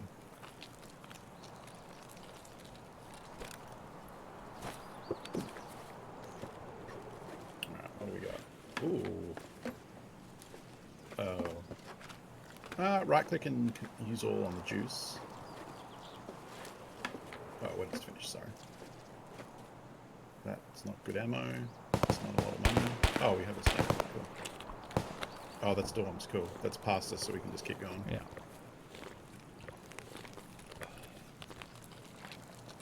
I mean, I feel like rock campers is pretty unlikely. That's only in the sense, like, yes, you should be aware of rock campers in the same way that you should be aware of literally any corner you go behind. So you check stuff as you move to be prudent. Whereabouts now? But it's pretty unlikely. We want to go over the train, which there's a gap on the left. And then again, just up the edge and then get around. No, where they spawn, where they go. People have been encountering scavs in vastly different areas. There's a lot of feedback about it on the Reddit. I have not played it. Did I get customs yesterday? No, I have not gone to customs since the change, so I can't speak to specifics, but...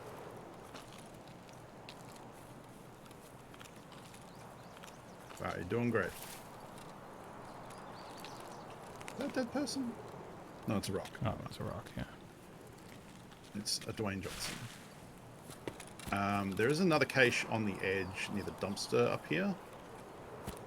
It's a little sketchy, but it's also loot, so... And the danger here will come from your right, because the right is the area we're going to. It's on the back side of the dumpster on the left there.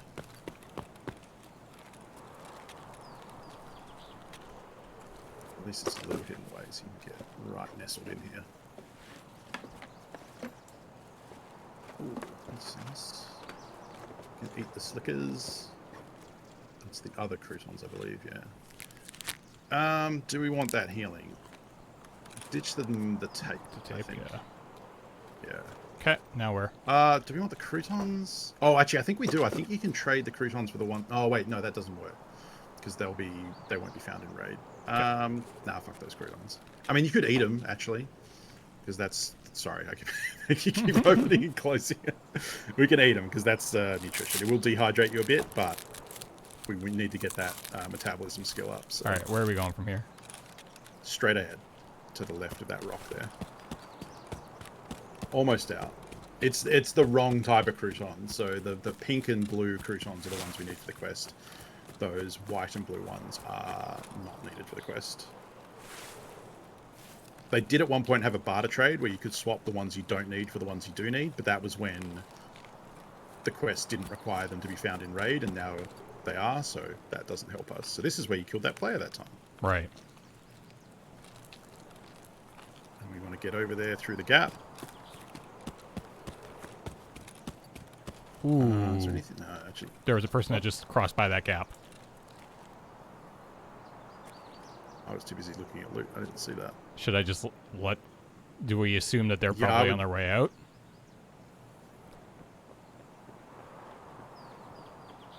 I can hear them. Were they going left to right or right to left?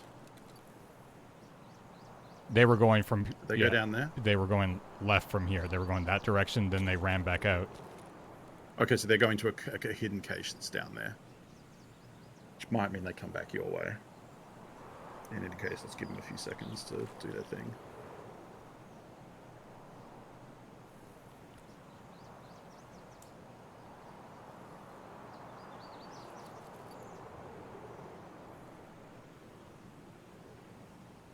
So I saw them run past, right to left, and then we just heard them run back out and go to the right. Oh, did they come out to our side of the wall, or are they still on the other side? they were on the other side. Okay, so they might have left, actually. They probably just went down there to check the cache. There is a cache on our side of the wall to the right. There's also that duffel bag there, right? Huh? There's also that duffel bag that's right there. Yeah, but... Not worth it? Well, no, I mean... No, especially if they're out to the left somewhere. So, I'm curious. I think we just slow walk out and try and... Depends. If they heard or saw you, they could be camping, is the problem. So the cache that I'm talking about is along the wall to the right, where the bushes are. Yeah, you don't... Need to check that. We would have heard them if they moved there. I'm more concerned that they're on this side of the wall over there looting that. They were on the other side of the wall and went that direction. Okay. But then did they cross backward as well? We to the didn't right? see them. Didn't see him do that. So they probably looted the cache on the left and then went to the extraction, is my guess. Is the extraction through the wall? Yes. You've done that one before. It's through the wall and then straight up. Straight that way, yeah. Yeah, I would peek. Looks okay. That looks okay. I think you can move faster now because you're in the open. So you want to go on the right. You don't want to hug the wall here because there's no cover. You want the low ground here with the cement on the left. You want to pass by this height. This way? way? You go. Yep. Yep. And we just run down here. I mean, I might still walk it here. Okay. Because if they are camping these bushes up here, they'll hear you sprinting before you see them. And then that little bunker is where we're going. There's a grate on the side. Just want to make sure they're not in any of these bushes. Okay, so yeah, they're probably extracted. Just make sure they're not camping it. I will make sure with... So, when you turn this corner, there's some barrels on the right. Usually people crouch behind those if they're camping. Nope. Okay, you're good. Just run to the end. You can shoot the light out here to make it harder to see you, but it's not necessary. Yeah, so they obviously just hit that cache in the corner and then went to the extraction, so that's okay. Yeah. But that was good. That was the correct cautious way to take that. Whew. Okay. Good stuff. Got that scav. The one scav Yeah, we you can needed. buy that shotgun and complete that quest. That's your first Tarkov quest we've completed, right? And level 5. Perfect. Oh, that's not true. We did the Jaeger quest earlier. Yeah. We did the introduction, yeah. Okay. So... And we got lots of good raid cleanup to do. Yeah. Yeah, we're not going to be able to fit anything in. Yeah. And you actually have some money now, so we could even maybe... Well, do we want to buy that shotgun? Yes, we do want to buy that shotgun, which we can fit in there, so we should do that first and then just hand that over. So who sells it? Jaeger. Jaeger is the huntsman who sells shotguns and sniper rifles and stuff. This one? The Yeah. 153, yep. Oh, sorry, 133, yep. Yeah. That's it, and then we can just hand that straight in on his...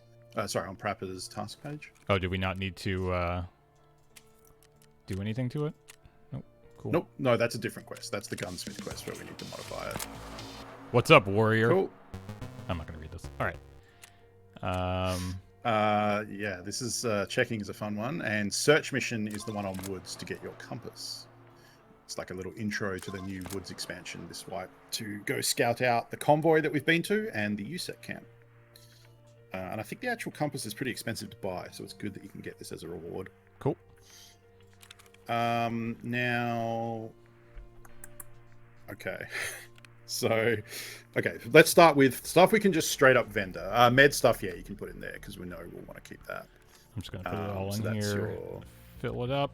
We can move stuff back. Okay, yeah, it's we can fine. figure it out later. Yeah. Okay, we got rubles. Okay, so, yep, I don't think you have a stack of euros yet. No. Yeah. So, things we can vendor. Fuel conditioner. Cabin key can go in there. Are we keeping 204? Oh, wait, that was cabin key. Yep. We're keeping cabin key, right? We may as well. You have spots for it. We can decide later. Yeah, okay. Factory key does have a use on customs, but I guess we're done with customs now for a little bit. Oh, that's not true. We have plenty of Oh, yeah. on customs. Okay. But factory key is very good. So I think vendor-wise, fuel conditioner, vodka for sure. Let's see what the gunpowder vendor's for, but I think we'll probably be better off holding on to that. I want to check to see how early we need blood set, because I have a feeling it's not for a while. Oh, yeah, I can put the cash in the document case. Yes, you can. That will be a way better way to store that. Thank you. Thank you, Elrad. 2 to be found for med station level 2. No, we can vendor the blood set. It's a while before we need that. Okay. Broken LCD. No, we need that for something. Oh, no, we don't. It's just trades. Oh, really? Maybe is it the LCD? Oh, it's the LCD we need. Okay, yeah, the broken one we can sell. Put the elite pliers in your inventory because we're going to trade that to mechanic. I just can't remember if there's another thing we need first. So if you go to mechanic, see the shotgun in the middle, the 133 tactical. Mm-hmm. Yep, we can get it. Yeah. Okay. We don't have room, so let's sell him the LCD first. Let's make some room. And actually. Okay. Yeah, let's go to therapist and sell the vodka. Just the vodka. Okay. Let's sell the fuel to Jaeger. Okay. Oh, therapist, we also want to sell the blood set. Sorry. Okay. 21k for red gunpowder. They're going for like 60 right now in the flea.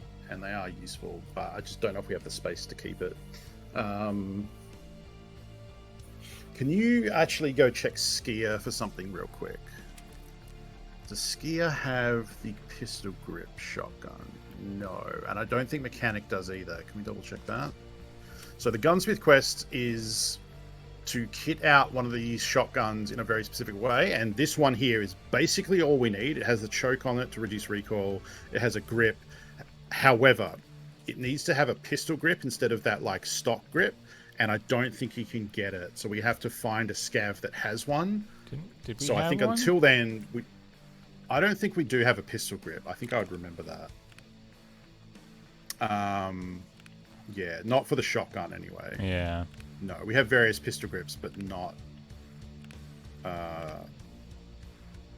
Yeah, because I think I would have been excited if we got it. Because Yeah, that's fair. Needed for that first gunsmith quest. Yeah, no, Okay. we don't. Honestly, we could actually probably. Okay, you know what? Let's go down and grab all the brown knives and A, see how many we have, and B, probably sell them because the quest that needs them is much, much later. We can trade them for an MP5, but you need 8 of them. And other than that, they're probably just taking up space that we could better use. Oh, this one's that's empty one. too. That's good to know. That's empty. So let's put stuff in there. Let's put the gunpowder in there and like all that stuff at the top there.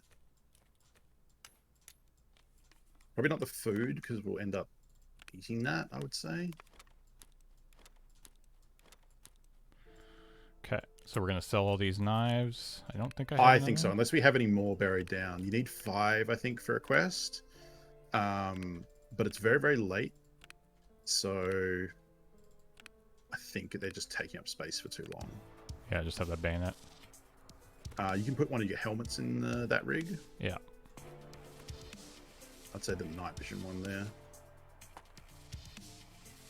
Yeah. Okay. Yeah, let's sell those stupid knives. Jaeger will buy them. Dealers.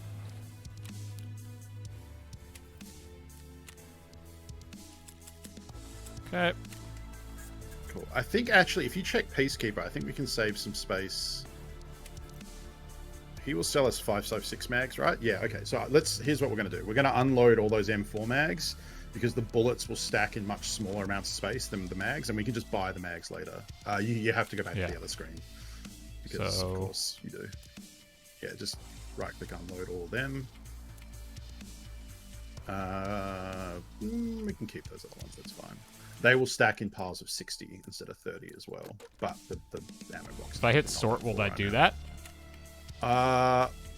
I actually don't know. Doesn't. No, it will not. No, it just rearranges the items. Yeah, so you can just drag a few of them around. We don't need to right now because we don't. Yeah. We have plenty of space. But. Okay. And then I think we vendor all those Stanag mags because we can just buy them again later once we start using the M4. The ones we just unloaded. Yeah. To who? Peacekeeper? Yeah. Sure. We need to actually, yes, because we need to have money spent with him. So any opportunities to get money with him spent is good. Oh, you can buy the pistol grip from Jaeger? I thought we checked him. Can we check Jaeger?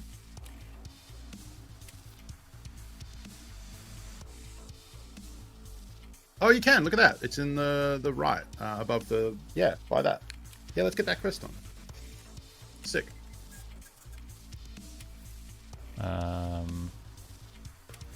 Oh, who had that gun? We want Mechanics this to one, trade. right? Yep, there you go. Yep. Steal. And then if you go out,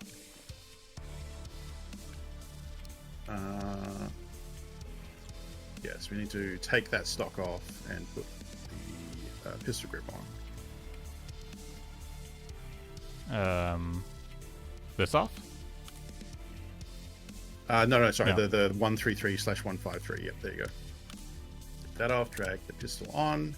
I think that's it. I don't know if it needs the red dot on it. Let's go take a look at the quest description, because he'll tell us what we need. Mechanic. Okay, so I need you to assemble a 153. This gun should have more than 47 ergo, a laser detonator, extended mag, less than 90. Yeah, so I think we can take the red dot off it. Okay. I believe, and then keep that. It's the one to the left of it, because that'll be the mount. One of them is the sight, one of them is the sight with the mount. Yeah, try and take that off, because we want the low profile mount with it. Yeah. And maybe take. No, you know what? That's fine. Yeah, let's try and trade that in. You could also maybe take the rail off it and sell it, but why? Okay, 47 ergo, okay, so it's more than 47 ergo, a laser. I think it's missing the laser. Okay, yeah, so go to skier. Buy the blue laser next to the yellow banana mag. It's fire the 5600. That's a light. Yeah, you want that one. Yep. Like that. And then we want to open the shotgun, take the torch off, I think. This one? No, the one at the right, the far right, this is 25mm ring. Okay. Yep. Because the torch has a ring that mounts it, and then you drag that on. Yep. Now we should be able to trade it, I think. Yeah. There you go. Boom. And that got us 6,500 XP and a bunch of money. Okay, so these next quests we aren't high enough level for yet. We need to be level 11 and 12. That's okay. The gunsmith has like 16 parts to it, so that's just something we'll do over the course of the game. And then if you go to messenger, we can retrieve the reward, which I think was a Glock pistol, or the ability to buy Glock pistols, one of the two. 20,000. An actual Glock and 20k. So yeah, nice. Okay.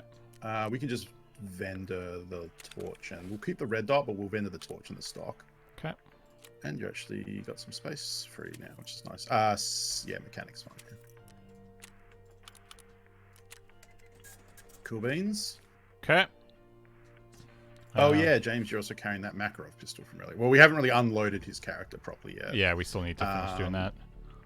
We do need to have the pistol found in raid for a much later quest. We can probably not worry about it for now. PS ammo we can throw straight in the box, and actually everything in the bag we can just throw somewhere to store. I don't think, have we repaired an item yet? I don't think we've done that. No, we have right? not. Okay, we can do that. We'll probably leave the Vepper Hunter behind, I think, for now. Well, okay, yeah, so I was going to actually say we should take a quick break, and then we can come back and do another scav, because it's up, so... Yeah. So Let's probably make a little bit of room here. Yeah, so hold tight. Good point, yeah. We'll be back in 3 minutes' time. Enjoy the ads. Get up, take a break, get some water, and we'll see you in just a few seconds.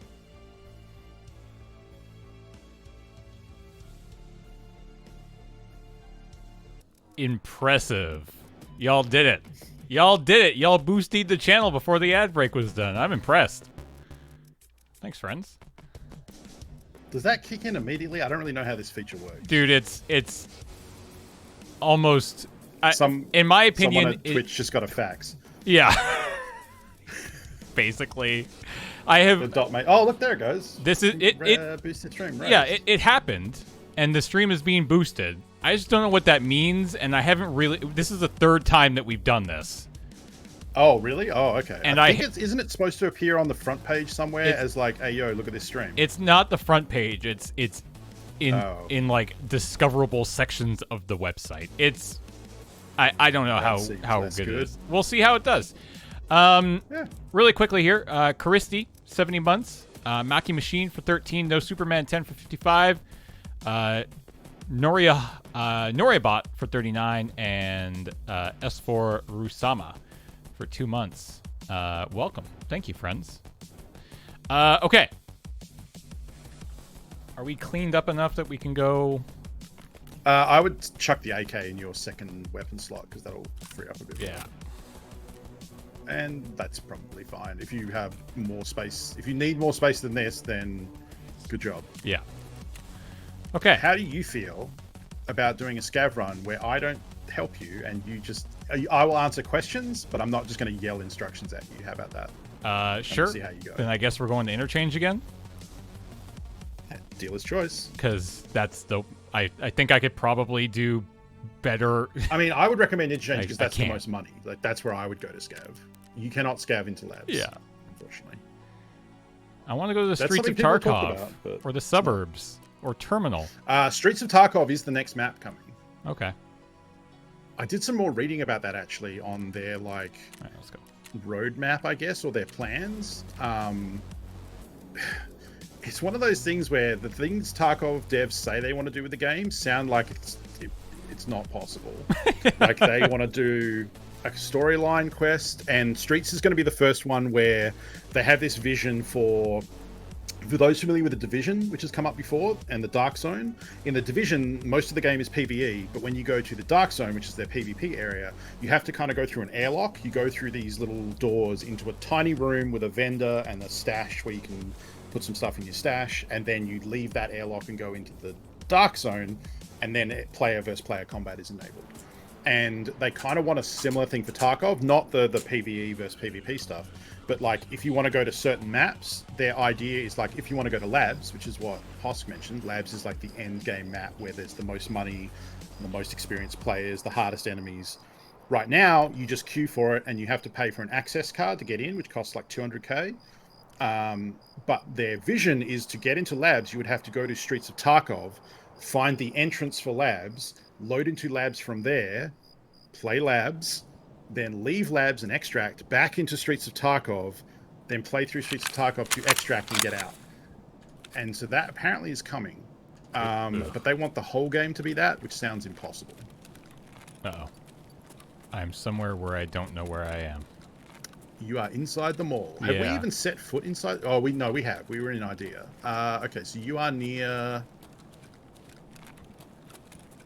the tech store, I think. Are you on the upper level? You are on the upper level, I'm pretty sure. So you're kind of near the tech store on your left, which is a PvP hotspot. On that corner down there is the spicy zone. Oh, the way that I'm heading? Perfect. Yep. Yeah. Oh, no, wait. We're on the ground floor. Okay. Slightly less, like 80% spicy. The tech store on your left is has a lot of loot in it, so people come here. The super spicy zone is directly above you up the escalator. These shells do have stuff, but it's probably been hit. And you're also using a bolt action, so make that first shot count. Oh, there's something on the top shelf behind you. Oh, we need that. That's for a quest item. Yeah, and this is one of those rooms that has the good stompy wooden floor. Is that a dead person? Yep. Oh, that's a dead player. I did say I was going to stop helping you. Well, I mean, I don't know where I'm going right now, so... You're doing great. I'm so proud of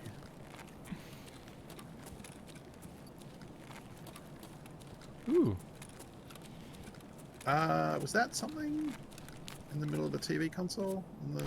Well, that is, but... No, it was magazines. No. Never mind.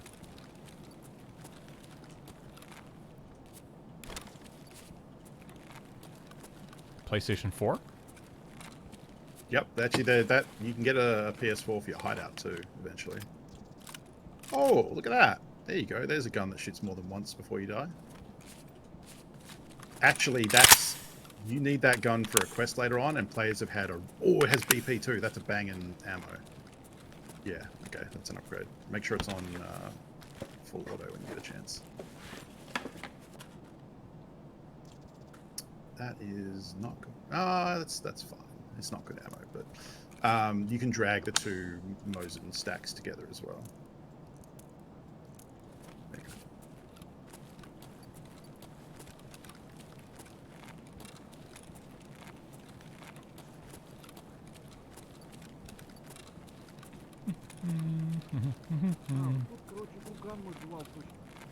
That's a scav friend. Or a player scav doing the voice commands to make him seem like a player scav. That's another thing good players do, is they make their character yell Russian stuff when they're a scav, so people think they're an AI. Well, that's just I've been mean. fooled by that before. Yeah, I've been got by that before. I heard someone, and then he knew that I heard him, so he started rattling off Russian crap, and I was like, oh, it's an AI scav, and then he blew me the fuck up.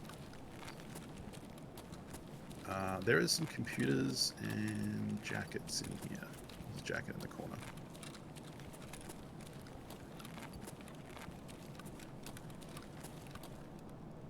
So another, yeah, 2 PCs there. Now it might have been hit already. There's one behind you. Was there? Oh yeah, there is. Yeah, it's been hit. Well, PCs can spawn empty, but I'm guessing there's a weapon crate on the top of that cubicle. Yeah, this has been cleaned out. I think that door there behind you spawns over there closed, so that probably means it's... Oh god. Okay.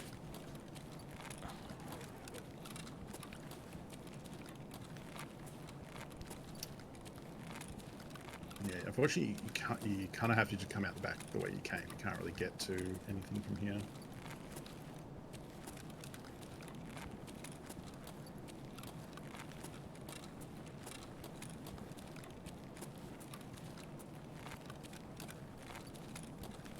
You're kind of full, right? I think you have more space in your rig, but... Yeah, I got a decent... Oh, no, you have plenty of space, yeah. Should I go down or stay on this level? I would stay on this level. I would go left into the hardware store, I think. But, yeah, keeping your eyes up, because this is definitely potential for players around Oh, here. there's somebody right over there? Yeah, that looks like a player scav. That's a regular scav. Yeah. But the one you saw first is definitely player scav. There's a body to your right. I would go and fight that dude. Well, we have 2 quest items, so...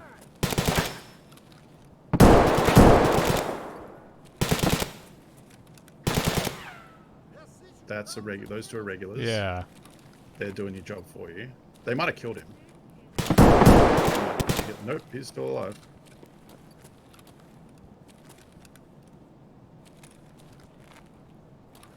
Yeah, I would stay crouched there and just wait for him to either be shot by this scav or shoot him.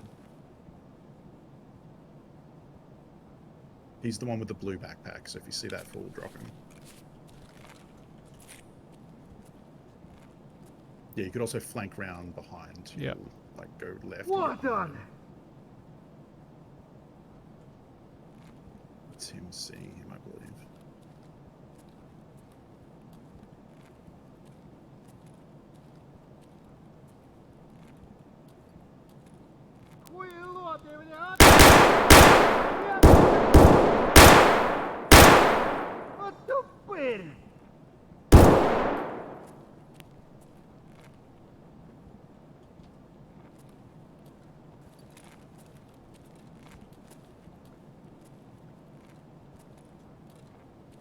Where is this guy?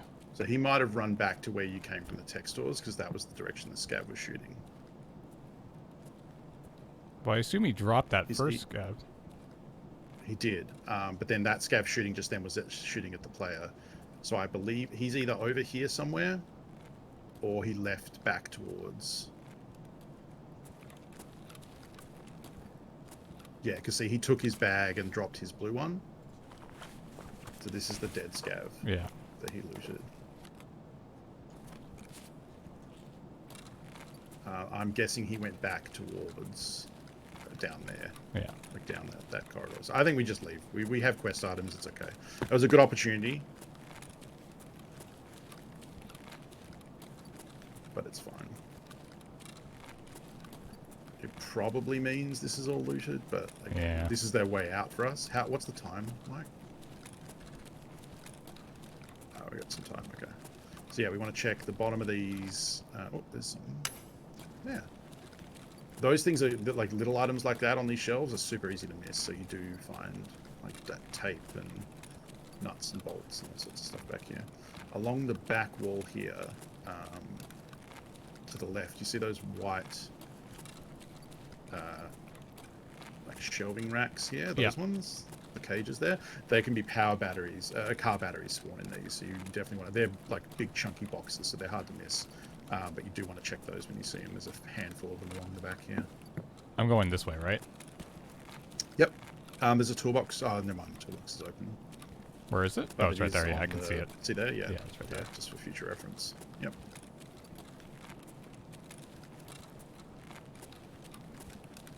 If you cap player scavs do regular scavs attack, yes, Captain Columbus is correct. It's like if you shoot them without them shooting you first, it's considered an aggressive move, and then scavs will be mad. If they shoot you and hit you, and then you return fire and kill them, they are the aggressor, and then you're okay. But it gets weird, because if they shoot at you and miss because they're bad, and then you shoot them and kill them, the game will sometimes consider you the aggressor because you wounded them first. But everything to do with scav aggro, I think, will eventually expire. So if you take time and just chill, eventually the scavs won't engage you. If they're already mad at the other player scav, I think you're okay too. If they're already a bad, then you're doing the scav world justice. Shit. God, I'm bad at that. Despot. Which way am I going? Out the doors and to the left. There is a toolbox on the right, but it's probably hit. There can be stuff in those sections there on the right, yeah. Yeah. It's worth double checking. It's a pretty high traffic way to leave though, so.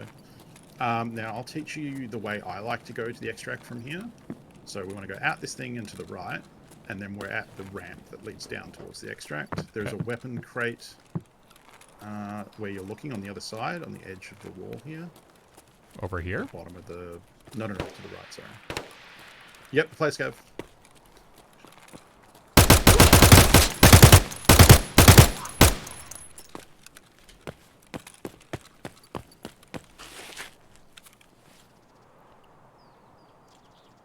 Grab his... drag everything from your bag into the bag and then loot it. Ditch your bag and put it on. Can you drag the rig in? Didn't do it. What? It takes a second for you to drop the bag, yeah. Okay. Oh, good hiding spot. Yeah, let's take a second to sort through all this. I don't know if that was a player scav, actually. It definitely looked like it. You might be scav aggro now, so just keep that in mind. You can drag everything into that rig and keep the rig as well. I mean, that's the same. So you just drag the gas analyzers down. Sorry. That's for a gun you don't have, so you probably honestly drop those shotgun mags. Oh, that's someone coming behind you. I don't know how much ammo you've got left, but that's something. You can hear that. Yeah. Oh, it's multiples. I won't engage this.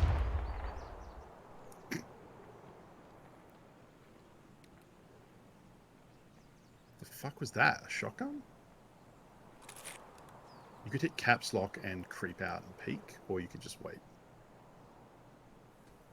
I mean, you have quest items, so he might be looting the scav in front of you, that's all. In which case, it's an easy kill. I guess he's on the ramp. Unless he's looting the weapon crate to your left, but... No. No, they moved on, so they probably went to the extraction. Where's The the crate is just behind those brown boxes, yeah, at the bottom of the stacks here Yeah, on the left. yeah, it's been hit. Loaded. Never mind. Yeah. So the way I would get here is on the ramp, off to the right edge, there's a thing you can drop onto.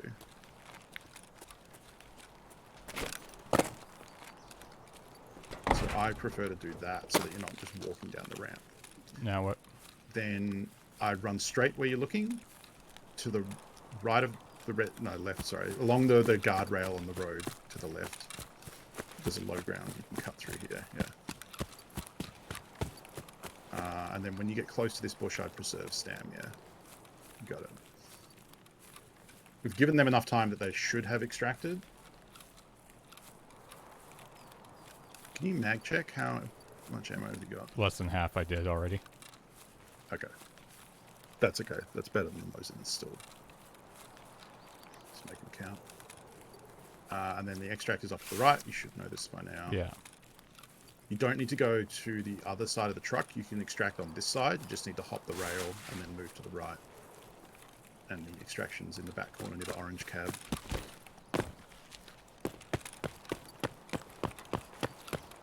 Nice.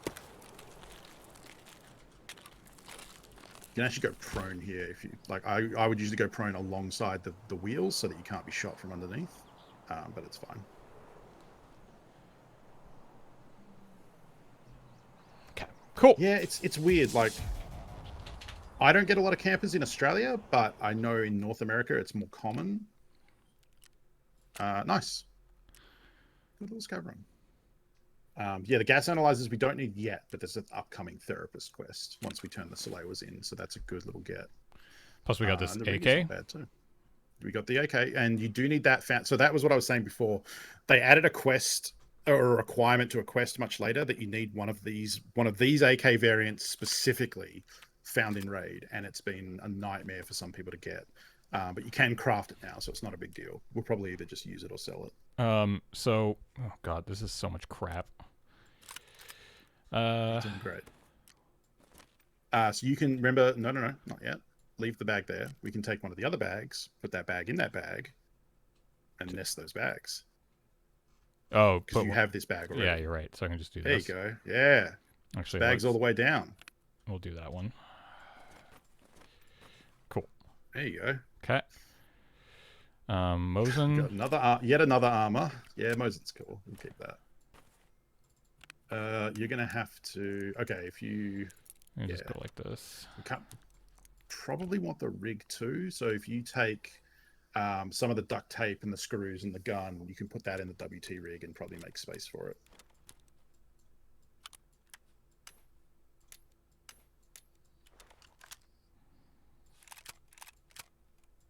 There you go.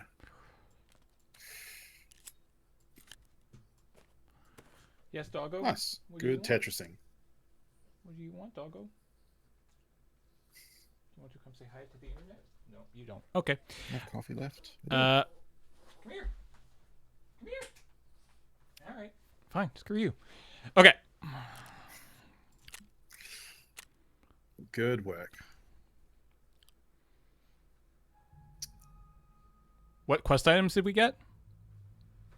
Gas analyzers. Right. They are not for a quest we have currently, but it's imminent. Once we finish handing over the Salewas to Therapist, I believe it's the next 1 or 2 quests. I think we need to hand in 1 and then 2. So we need 1 more. I think that's right.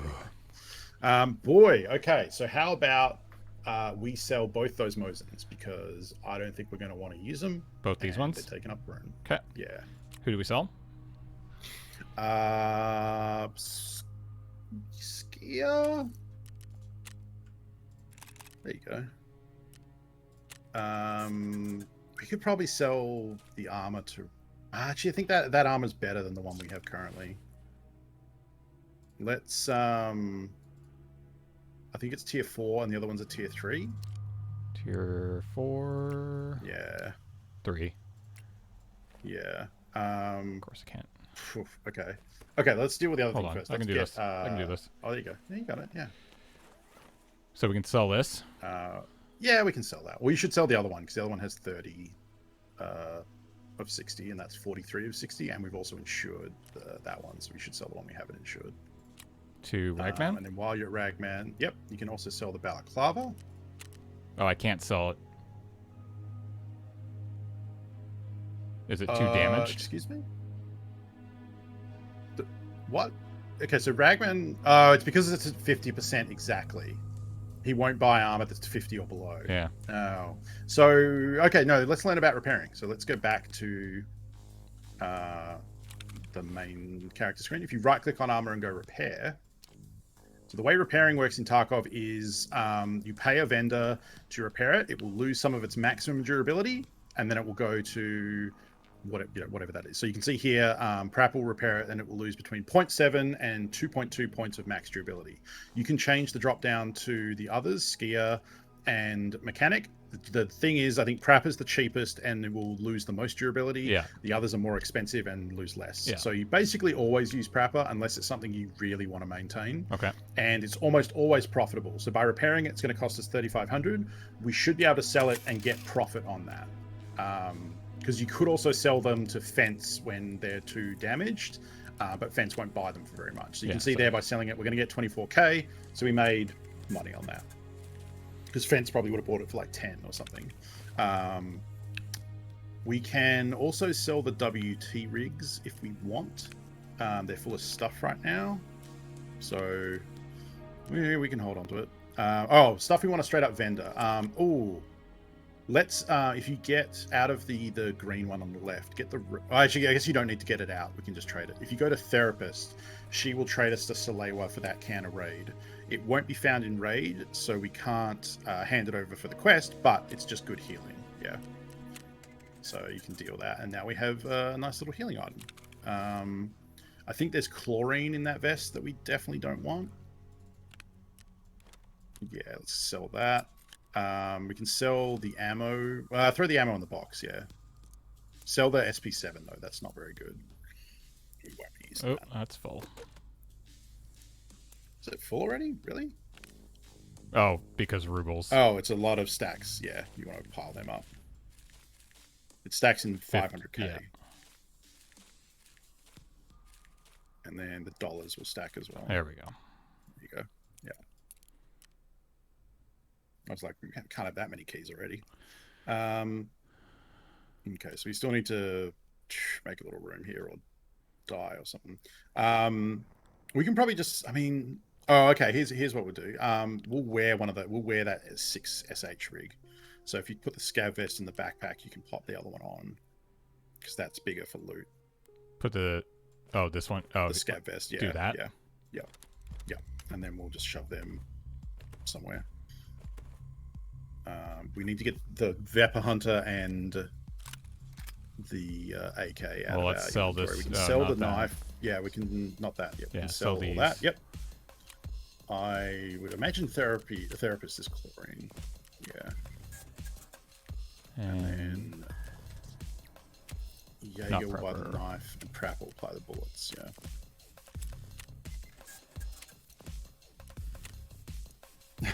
Therapist doesn't actually do a lot of therapy. She mostly just sells painkillers and healing pouches. Okay, we can get that in there. Screw nut, get that out. And then we need to fill up on supplies. So do we want to take this pistol with us? No, we can get that. Okay, and then we also need to reload the SKS. So we definitely want to take an S mark. I think we should probably, if we take the splint back, I think put the AIU splint in there, the red one, because that's a 5 stack. So if we get 2 broken legs, we can use that instead of just the 1-use item. Definitely. Now, if we take a car kit or a Salewa in the pouch, yeah, I think we should take the Salewa for our healing, which is the item we just made. It does take up 2 slots, but it has 400 worth of healing, which is nice. And it can do light bandages. It can do heavy bandages, but it will eat up, like, I think 150 points of the Salewa, which is kind of expensive. So we want to try and use that red tourniquet if we get in that instance. And we got ammo. We need to reload the SKS, but that's okay. The other thing with repairing, so the green armor on the right that we're not wearing, that we repaired earlier, is made of steel.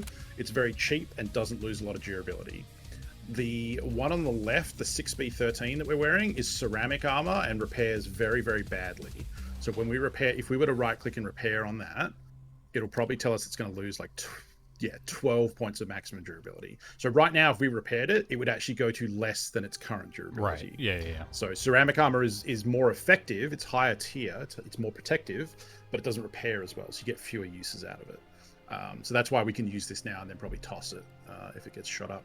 We probably want to repair the helmet because the helmet is on 2 of 25 durability because you shot that scav in the face.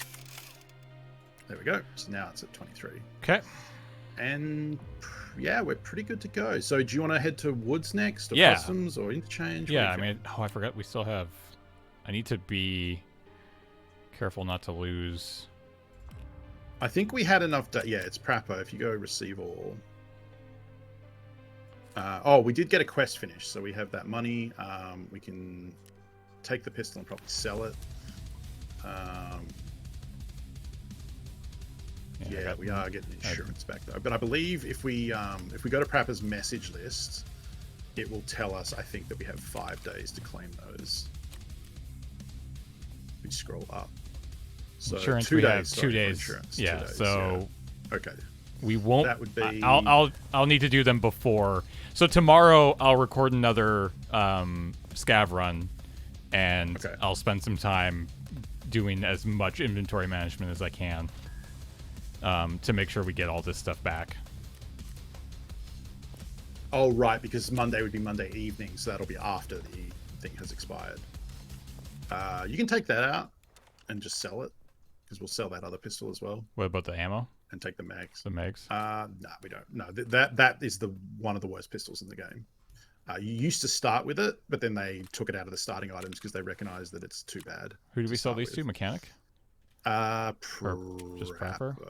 We need to get money sold with Prapper, so we may as well. Along with the mags. Apparently he won't buy the mags. He won't buy the mags. That's weird. Okay, Skier probably will then. We did a mechanic quest, but we already received the reward for that, I believe, because it's the Glock pistol, which we have. Okay. WT rigs would have stuff. Yeah, we can check that. I mean, we can also just get into a match because we're getting close to. Yeah, we can sell the glasses. Yeah, I'll get into this. Yeah, after. James will do that later. Yeah. Okay. Painkillers. We do not have painkillers. That is important. Oh yeah. Okay.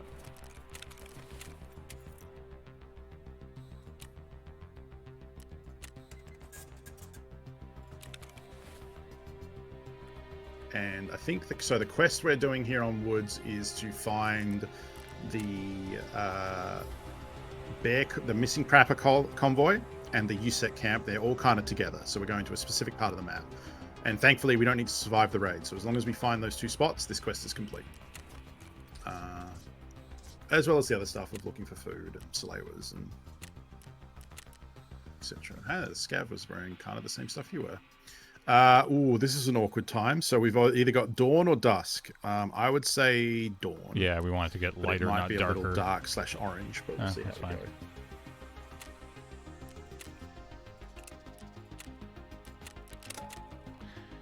All right, doing great. Making progress. Yeah. We're level 6. I think that's new. I think we were level 5 before. Yeah. Getting closer. Level 10 is the first big milestone. There are several milestones through the game. Level 10 is probably one of the biggest because that gives us access to the flea market, the auction house, where players can sell items and we can buy anything that we have the money to buy. It's not really useful for find and raid stuff for quests, of course, but it gives us access to guns, scopes, armor, heals, barter items for the hideout. That's the biggest thing because the hideout doesn't care about found in raid. So anything James wants to build that like, oh, we need 10 light bulbs or we need hoses, we can just straight up buy that and then start building. And it's kind of the thing where this came up in I think Pesley's video lately. There are spots in the game where keys will spawn. So like every key in the game usually has a spot where it has a chance of spawning there, but it's usually a low chance. So if you need a specific key, it used to be that you would just try and spawn into that map, check that spot. It's not there, get out, do it again. And it's a really bad way to get keys. Now it's much better just to do money runs, sell all the stuff you find, and then buy the keys from the flea market. Yeah. So that's at the point where making money becomes way more useful, because right now money to James just means he can buy stuff from vendors. But later, money means the world is his oyster. Hey, Joe. Also, thanks to the anonymous gifter for gifting that sub to Joe Kim. Elrad, welcome back for 64 months. And Mijlino, 164, 47 months. Almost certainly butchered your name. I apologize.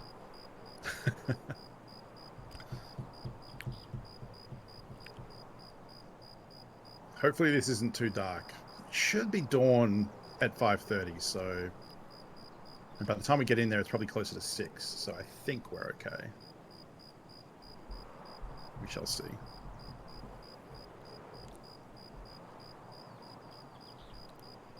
Got kind of a little Ninja Turtle nose there going on with the glasses clipping through the balaclava. Yeah.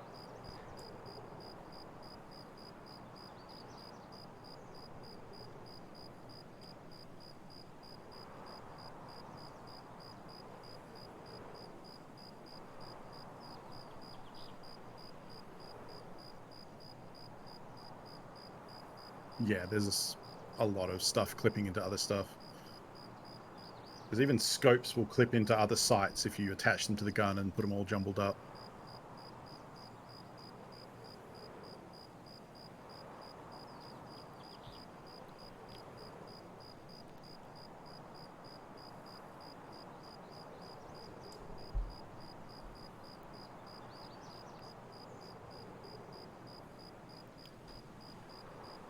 And Yeah, as I go ahead. Sorry. No, you go. Oh, I was just gonna say, we do have a stream firing off here at 5:30, a bonus stream with Serge and Graham tonight for a little Q&A for the Coffee with Serge. So we do have a few extra minutes here to go overtime if we need to. So we're not like hamstringed as we were on Wednesday. So that'll be nice. We aren't rushed now.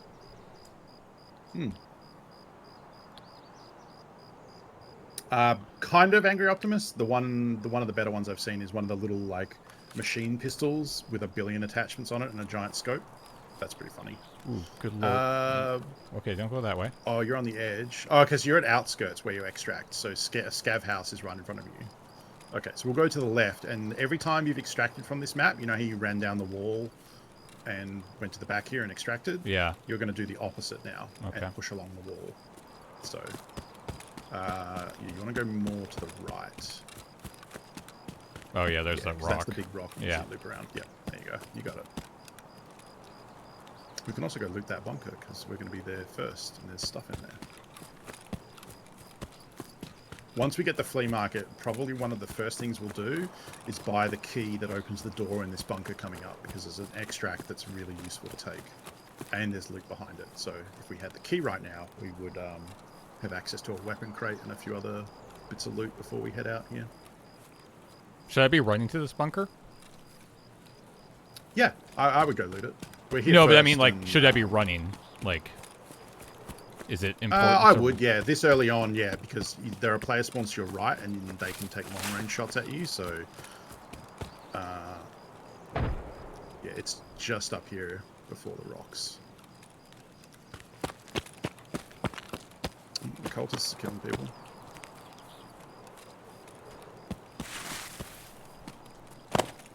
So there's a duffel... Oh wait, is there a duffel there? No, that's a different bunker. Yeah, it's a different bunker. There's this. Oh, sorry, there is a duffel, but it's inside. It's inside, yeah. Ooh, a suppressor? Lovely. Not actually, but still, suppressor is almost always worth money. Good God. Another little pistol. Yeah. Is there anything else? That's actually not a bad thing for you to have right now, because now you have a sidearm if you instead of having to reload. Alright. Let's mosey on out. So you just want to go around these rocks and keep following the wall. I heard a very soft suppressed shot then, I think. 6 bullets. Make them count. This thing sucks so bad. If you can shoot a face, you might be okay. Anything else, they're probably going to take it and keep coming.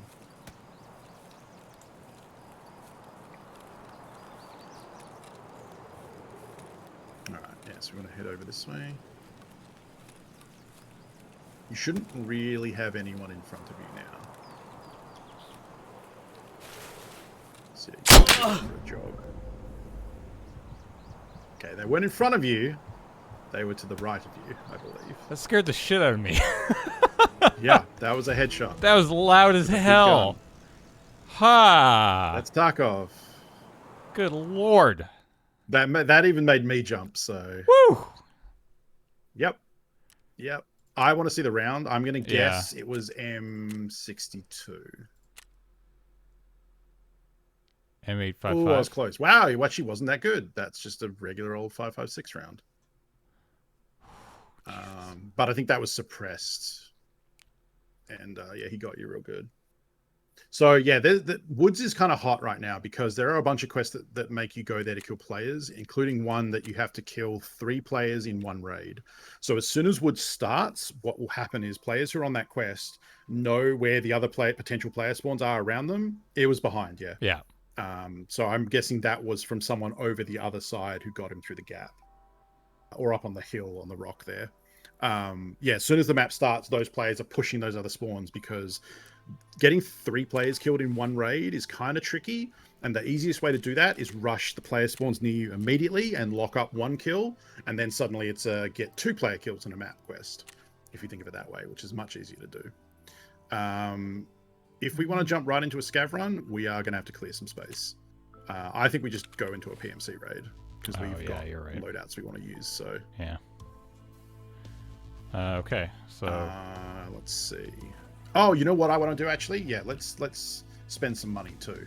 I know we have a bunch of guns we want to use, but if you go to Skier, you might not actually have room to do this right now. No, you need to make more room. Shit. I want to buy the Vepr that's there for 30k, but we're okay. Yeah, let's throw something here on. Probably. Yeah, you can do that, and then we can switch the guns out. Yeah. So the Vepr KM. Yep, there you go. So this is basically the same as an SKS. I thought I had one of those.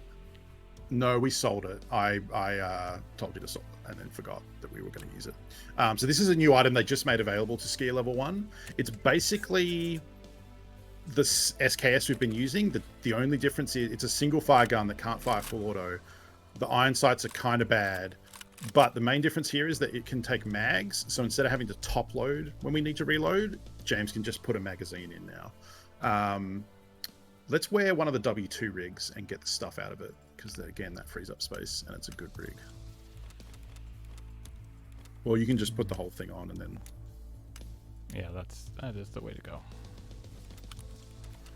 We'll wear the glasses as well. If it's raining, that'll protect our eyes from the dangerous water. So we need ammo for this. We need to get mags for that, yeah. I believe Prapper will sell them. It is that ammo, but we want to get mags for it first. Is that? Yeah, which one's that? 30 round, there you go. Yep, let's buy 2 of them. I actually think we already own one, but...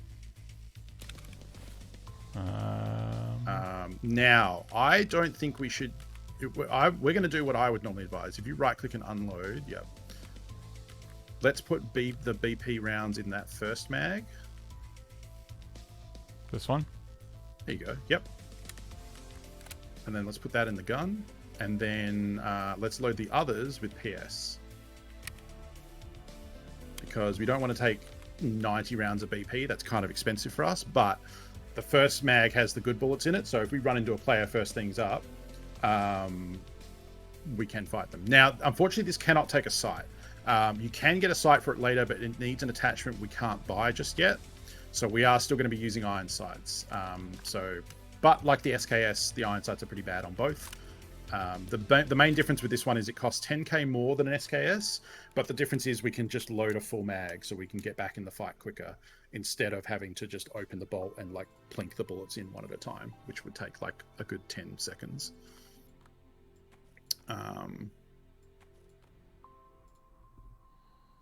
Yeah. Do we want a backpack? We can take a backpack, yeah, because you have you can drag the one on the right. So you drag that backpack on and then drag the backpack inside of it out. Okay. There you go. Do we have a face cover we can wear? I think we might. Yes. Cool. Let's hope we don't get shot in the face again. To be fair, we got shot in the back of the face. It's all the face. It's the face zone. They do not. This game does not have stripper clips, no. Or, I guess the guns we're using don't have them. They're all like breech fed. Is that the right way to say that? You open the bolt. Yeah, we don't need that. Okay. We could take the helmet if you want. Oh yeah, that's actually a good point. Yeah. Funnily enough, were we wearing a helmet? We were wearing a helmet. He just was using assault rifle rounds. So that's the thing. These early helmets, like you get shot by an assault rifle, it's still going to just punch straight through and kill you. Is that the proper ammo in our alpha container? Yeah, this is. Yes, it's good. It's good ammo, it's but good it does work. Yeah. Do we even want to take it, or if we have to use yeah, because it's protected. Like the Yeah. reason I don't want to take it in the other mags is if we die, we lose those. Whereas at least with the rounds in the pouch, we're not going to lose them when we die. Okay, let's try that again. Yeah. Yeah, I don't know why it doesn't have like little stripper clip options. I mean, if there's anything with the developers of these games, they are all very, very big gun nuts. And quite often when a gun gets added to the game, it's because the lead developer went to the firing range and someone had one. And he went, let me try that. And was like, this is sick as shit. And then he puts it in the game. But they do want to kind of add everything. They're just doing it slowly. The most recent guns that were added was the Chris Vector and the UMP, the Heckler Koch UMP. And then I think coming up soon is the Scar L and the Scar H are going to get added. Oh. Which is cool because I like that gun in PUBG. So there's a few videos on GameSpot, I think, on their YouTube channel with a museum level, like curator for a weapons museum in, I think, London, who has done 2 videos so far looking at the guns and the animations and how they function, and basically has said like there is no game, and he does this for multiple games, it's just GameSpot's go-to gun guy, and he's like, there is no game that comes close to the realism on all fronts than Escape from Tarkov when it comes to guns.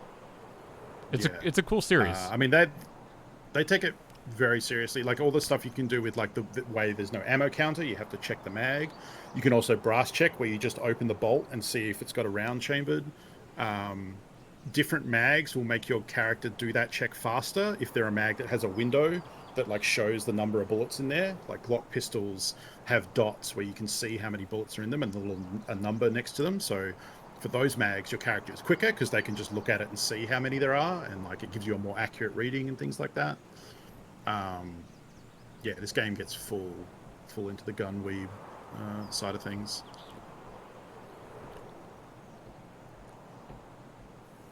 So even though this looks like an AK, this is a single fire gun. That's why it's cheap. So it's good for starting players.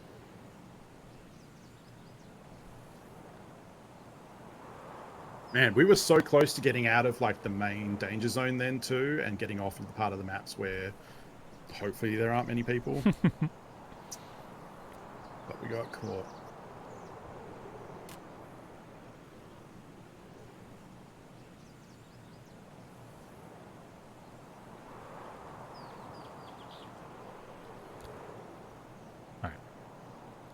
Alright, let's do it to him. We are basically in the same spot. Let's go. No, not to the bunker. Right. Let's get out of here. Boo! Look at that. There are players who are charging this area right now. Oh, what's that stuff on the right there? Oh, yep, take that. And the tape to your right. Oh, hose, fuck yeah. And tape. Oh, everything's coming up Millhouse. Alright, there's another tape on the ground to the left, next to the wood pallet. Yep, there you go. Cool. Oops. You kind of want all that, but... Oh, you know what? Fuck, I should have had you bring $3,000. More to the right.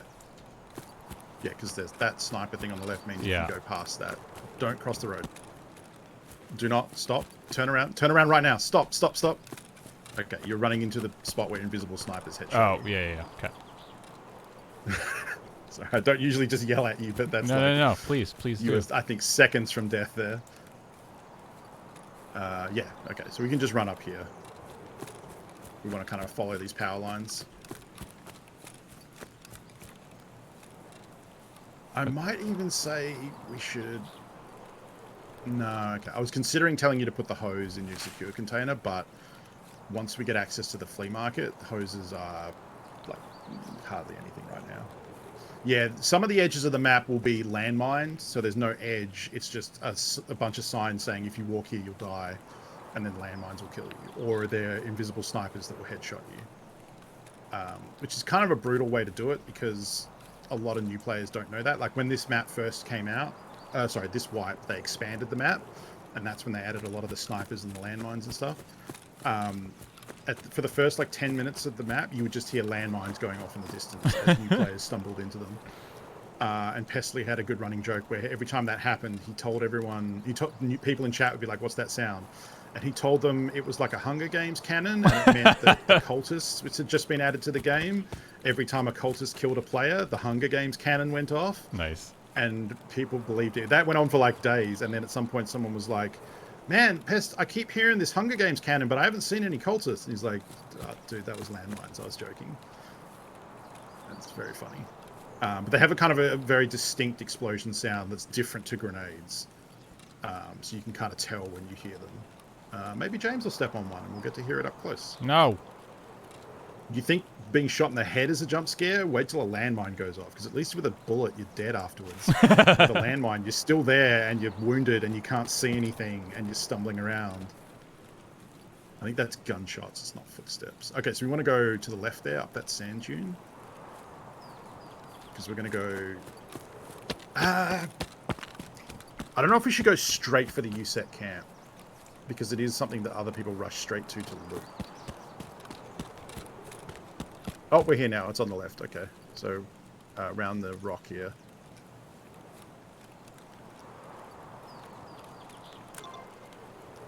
Just heard that. Oh, it's already been hit, so just be careful.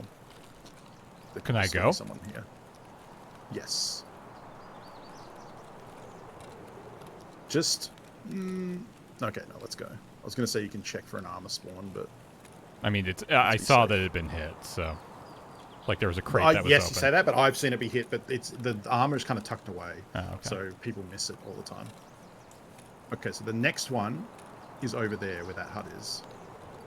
That's it, yeah. So you just need to step inside it and get credit when you hear the ding. We can dip back out. They could be here though if they were looting.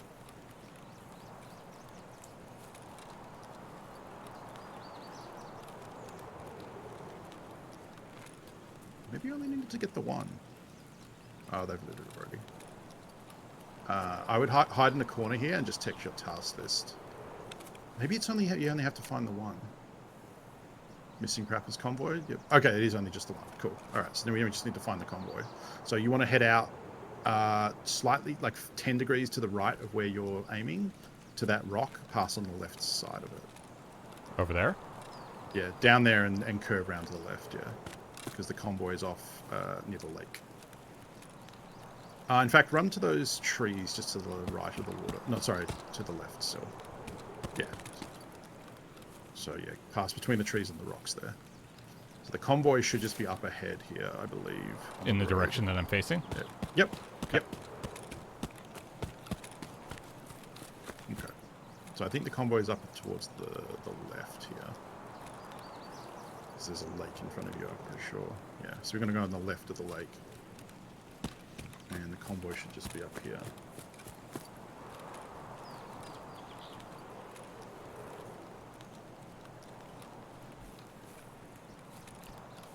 Sometimes I haven't watched, like, I watch some the Forgotten Weapons is pretty cool. That's a series that goes through like really weird, rare firearms through history, which is kind of fun, and talks about like why they exist and what they are. And I think it's again to the left. We basically want to follow that road and find the convoy.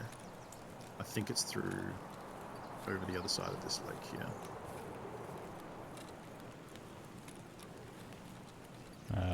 Down there. Oh, that's it down there. That's it there. Yep.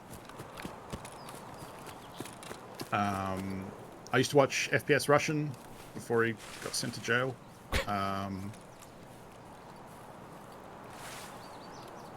What else? Oop. Here. That's about it, really. I hear some shots up there. No, that was behind, I think. Honestly, if someone starts shooting at you, I would just sprint towards the trucks and try and get credit for the quest. So you can loot that crate. It has hardware, but you are also exposed, so it's probably a bad idea. Sounds like a plan. That one,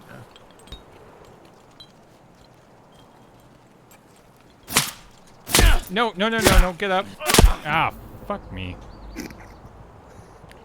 I hit the wrong button. Yeah, that's the tilde button for console. Well, you sure did tell me to not do that. Look, yeah, it's one of those things where it's just like, probably shouldn't do that.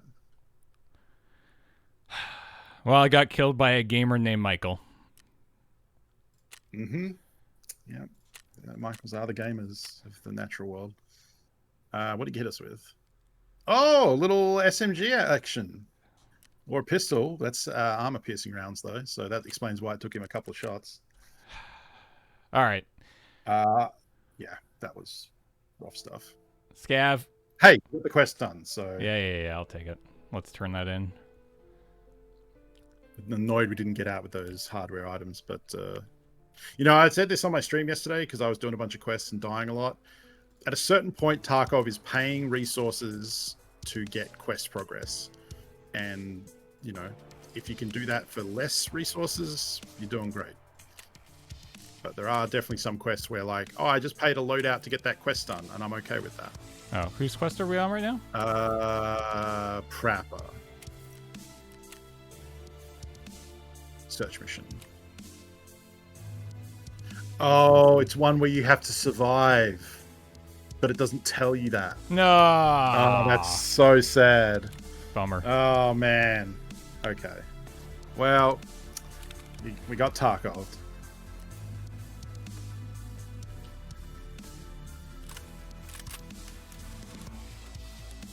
Make some That's room okay. here. That one's not too hard to do. It's just that area. It's definitely easy to do that earlier in the wipe before people learned that that corner of the map is really good for loot. And so now there are way more people there. What happens when you just run in with a knife? They discourage it. That used to be called doing a hatchling run, because most characters start the game with a hatchet. Do we do it? Yeah, hell yeah.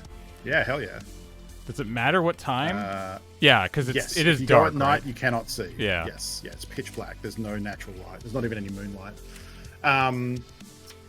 If you go in with just a knife, every scav in the nearby area will charge at you and murder you. Yeah, it's called being tagged and cursed. They discourage it by making the scavs just murder you en masse. You can still do it. In fact, it's usually called doing a hard... It's either... There's two different challenges for stream, because streamers who stream this game get bored after a while, and they have to make up challenges to make it interesting. So there's the snowball challenge, where you start with literally nothing and have a snowball's chance in hell of surviving. And then there's hardcore mode, which again, you start with nothing, and... Hardcore is a little different because the hardcore rules are you have to sell all your starting gear and delete all your money when you start, and start with no melee weapons. You start with literally nothing. And then you can keep anything you get in raid. You can't buy anything from vendors. You can only barter trade with vendors. And you can't use the flea market. I think you're allowed to use money to heal, but that's it. You're not allowed to scav run either. So the hardcore mode is for, like, I think Pestleys is starting this week, actually. And it's funny because, yeah, they delete everything to start with, so they have literally nothing. and then go into a raid. And the first thing they need to do is find a natural gun spawn, which is usually in weapon crates, so that they're able to kill something and start collecting. I'm Zero excited to Hero watch. is also another one. Yeah. Yeah, the hardcore is... it's funny because the start is so brutal. All right, here we go. Dear God. In the Undercroft, you have stuff. You have a... Yeah, you have stuff. What should I do? Okay, which extract do you have? Probably camera bunker door. Okay, yeah, let's go back behind us, and we're going to go... We could basically just leave. Yeah. And this is a really good loadout to keep. So let's just teach you that, because this is pretty much my bread and butter when I'm learning. Which way? Yep. Go straight or left. These both loop around to the same spot. Yeah, you could also hotkey the meds as well. Just quickly, so that in case we need them. The main one is, yeah, the Slayer will bandage, and then... Oh, you actually also have a bandage and a painkiller. This way? Just not in your pockets. Yep. Check your immediate left when you come out here. Alright. So you want to sprint to the opposite corner that you came out of, is where the exit to this little area is. Yep. Now, when you come up to this corridor, you want to check right first and then left. Okay. Your extract is on your immediate right here. Check it's not being camped. That's it. You walk to the door that isn't lit, and you're out. This is the easiest one to get to of the two. The office window is the other one, which is upstairs. Oh my God. Okay, you're right on the extraction, so you need to move to the left. You might need to jump. There you go. So this is kind of like early game bread and butter for scale. If I have with a weapon or a rig or a backpack that I want, I hope to get that extract, and then I just bail out there. Because there's a lot of stuff you need found in raid that's an easy way to get it. And you know, that's, you know, you could run around and try and get loot. Like if you can find a dead body, you can probably grab a second gun, which is worth it. But you could also die. So there's nothing wrong with just straight up leaving. And, you know, if he was to vendor all this gear he had, that's well over 100k. So that would pay for another PMC loadout for sure. And early on, that is a very sensible thing to do to offset the losses from when you die. It keeps you from going broke. You can spawn with, you know, any number of good items. We don't need to worry about... I would say probably leave the sling bag behind and just take the armor, because the sling bag costs you like 2k. It's like... Again, you could put stuff in there to make room for the sling bag, but the sling bag takes up more space than it uses. Yeah. Or that it contains, so it's actual trash. Do run-throughs count on scav runs though? Yes, but the XP required to survive as a scav is so minuscule that it's very, very hard to get as a run-through as a scav. And as soon as there's 10 minutes left in the raid, which when you scav into factory is almost always the case, anything under 10 minutes, you're automatically considered survived as a scav. And if you're taking the gear to use, run-throughs don't matter anyway. It only matters to sell stuff on the flea market. We got those. Yep. So that's, yeah, I forgot about that. Yeah. It's a half-used Salewa, but it's found in raid, so yep. It counts for the quest. And then so we actually have that done now. We've got the last one crafting. So by Monday's episode, that'll be done, because we can just leave the fuel off, and that'll finish in the next 5 hours or so. And then we've got that. We've got through Therapist's first quest, and then we can hand in a gas analyzer straight away. Yeah, 18 minutes. Yeah. That's my favorite thing to do in Tarkov, is to finish a quest, get another quest, and already have the items to complete it. Just hand them straight back over and hit click complete. It's a good feeling. Okay.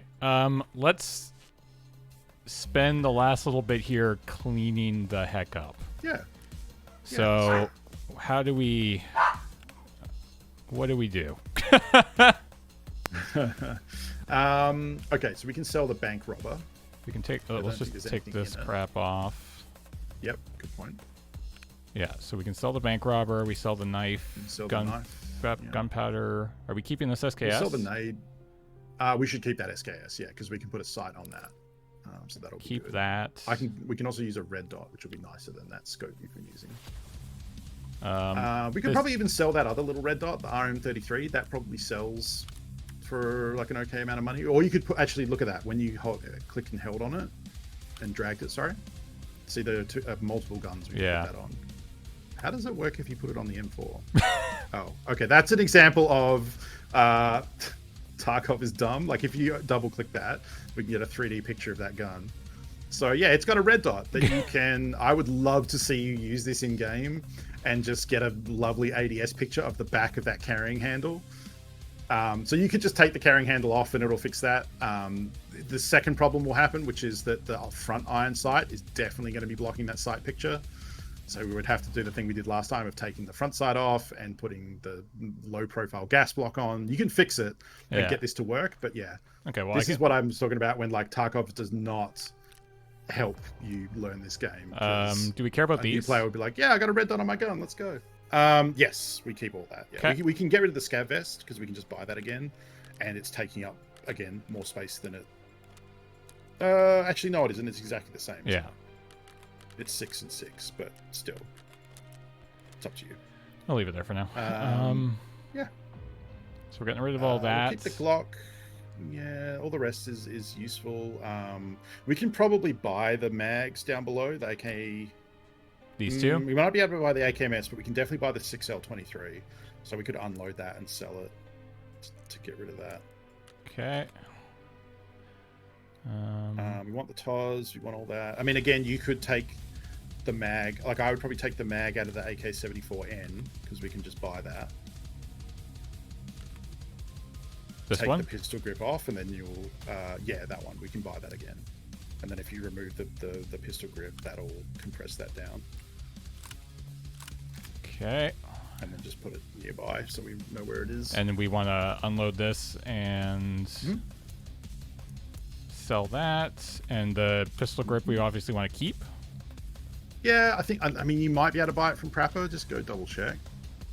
Because if we can just buy that, it's probably going to be real cheap. Yeah, you can just buy them. Look, they're down there for like 800 rubles. So we should just sell those pistol grips and buy them as needed. So sell that and this. So all this is going. We could also do a check on the rigs down below because there might be some space we can throw the bolts and screws in. So these are a bunch of grenades. This has a bunch of crap in it. You could also sell all those grenades. The grenades are very useful. We could probably definitely sell the flashbangs because they're way less useful. Which ones are those? The grey ones, yeah, the Zarias. They're useful to have, but like you don't need them until much later, at which point we can probably just afford to buy them. So right now, that rig is valuable storage space. I think Prapper is the only one who buys Zarias. Okay, so that frees up some space there. We've got more gunpowder in here. You could put the wrench in the one slot and then put a 2-slot item in there.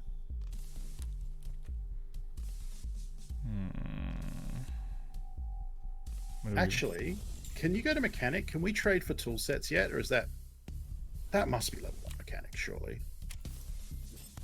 Yeah, so if you click the tool set, have we got... Yeah, okay, so we can convert all of those things into tool sets that we'll need. I guess the only downside then is that they're not individual cell items. It's a 4 square that we would have to find somewhere to put, but I think it takes 5 items and makes 4 squares of tool sets. How many of these do we need? More efficient. Yeah. So to make one right now? It, yeah. Oh, you're right. I think so, yeah. If I do this, though. I think we're probably only going to be able to make 1 anyway. Yeah. Yeah, we're missing some items. Yeah, so you need a lot of these over the course of the game. And I think that that M1 rig had a spot for it. Yeah, there you go. Lovely. We're keeping matches, duct tape. Yes, matches you can at least trade for painkillers. Bolts we're keeping. Yes, bolts and screws are needed a lot. So in here... we can take the T-glass out. We can take the 6P1 grip out. And then just, yeah, put the tape and the screws in there, probably.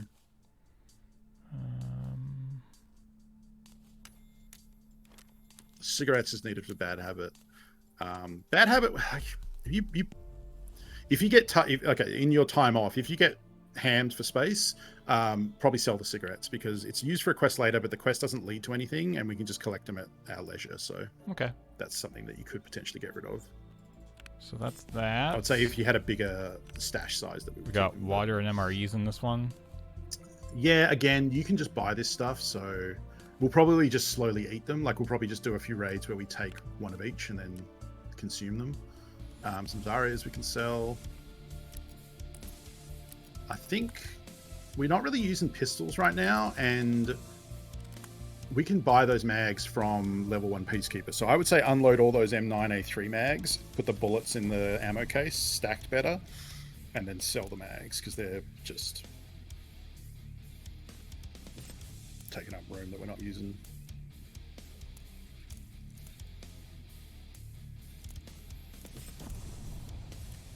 I mean, everyone does that once the Tango, I feel like.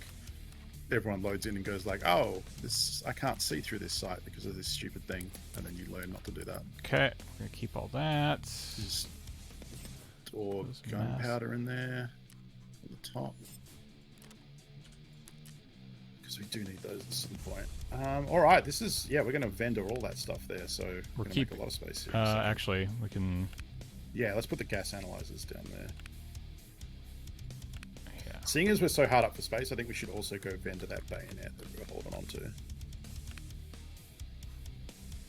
It's in one of the rigs, I think. This one? Yeah, the ER bayonet. That'll sell to Jaeger, and we just don't need a melee weapon, really. Okay. This is great. So much room for activities. Kinda. Let's put this Taz down here. We will be handing that in pretty soon. Yeah. Oh, actually, we're level 6. Could we'll do a whip through the tasks as well in a bit and make sure there's nothing new that you can accept. Okay, so we're getting rid of... Oh, no, we're getting rid of that. So I think all of this, right? Is the scav vest empty? Yeah. We'll keep the SKS at the top. So put that down next to the hunter so that we don't accidentally sell that. And we'll keep the SV98. I don't know, we could actually kind of sell that too, honestly, but... And then we want to put this stuff in here. AKM wood.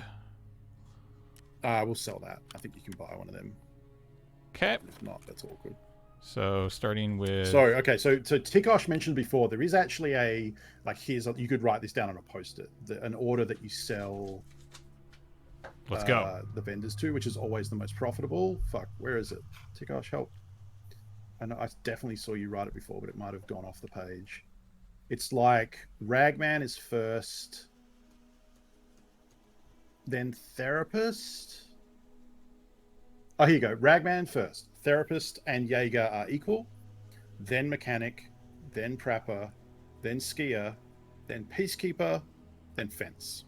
And that is the maximum profit list. Now, not everyone will buy every item, so you basically check Ragman. Will he buy it? No. Move to Therapist/Jaeger. Move down to Mechanic, etc. That's for if you're talking about pure ruble profit. There are other considerations. You might want to sell to, say, Prapper, which, while he'll give you less money, you might want to get your item, your amount spent up with Prapper, which you do by vendoring or buying things from him. Thank you, Elrad. So, like, usually I would try and get the ones that are going to... So you can see their level up requirements for loyalty level in the top right. You can just keep selling while I'm talking about this. It's fine.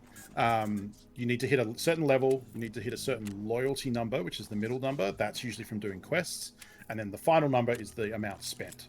And that's either from buying from them or selling to them. So for the ones that level up first, like Therapist, Prapper, Peacekeeper, you kind of want to focus on them initially, because getting higher loyalty level means you get access to different items that are very useful. But in doing that, you might be taking a hit on, your maximum profit you could earn, because Peacekeeper will buy things in USD and won't usually pay as much as you would get in rubles from someone else. Stuff like that. You got one more there. So there is that consideration too, but that's a good kind of list. It's a good, if you sell in that order, you'll always be making decent rubles. So no, we don't need to worry about that. I mean, at a certain point, you do need to put some money into Peacekeeper, because having him leveled up is pretty useful for a lot of different attachments and guns and stuff.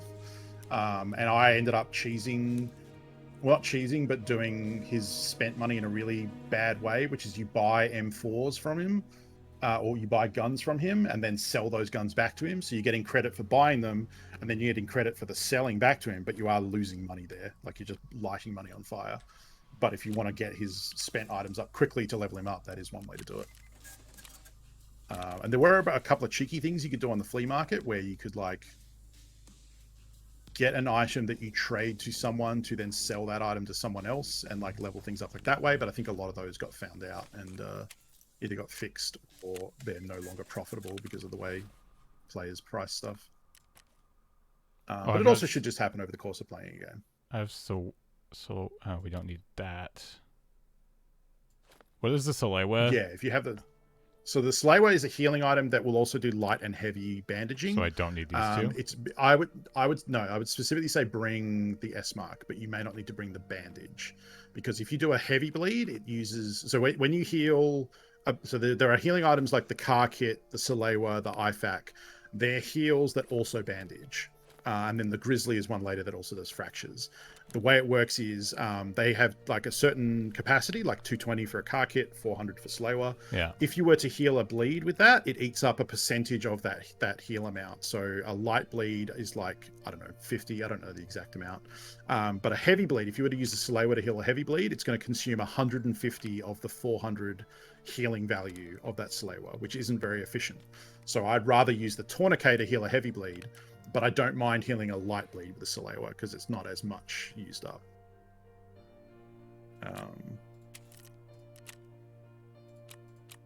Yeah.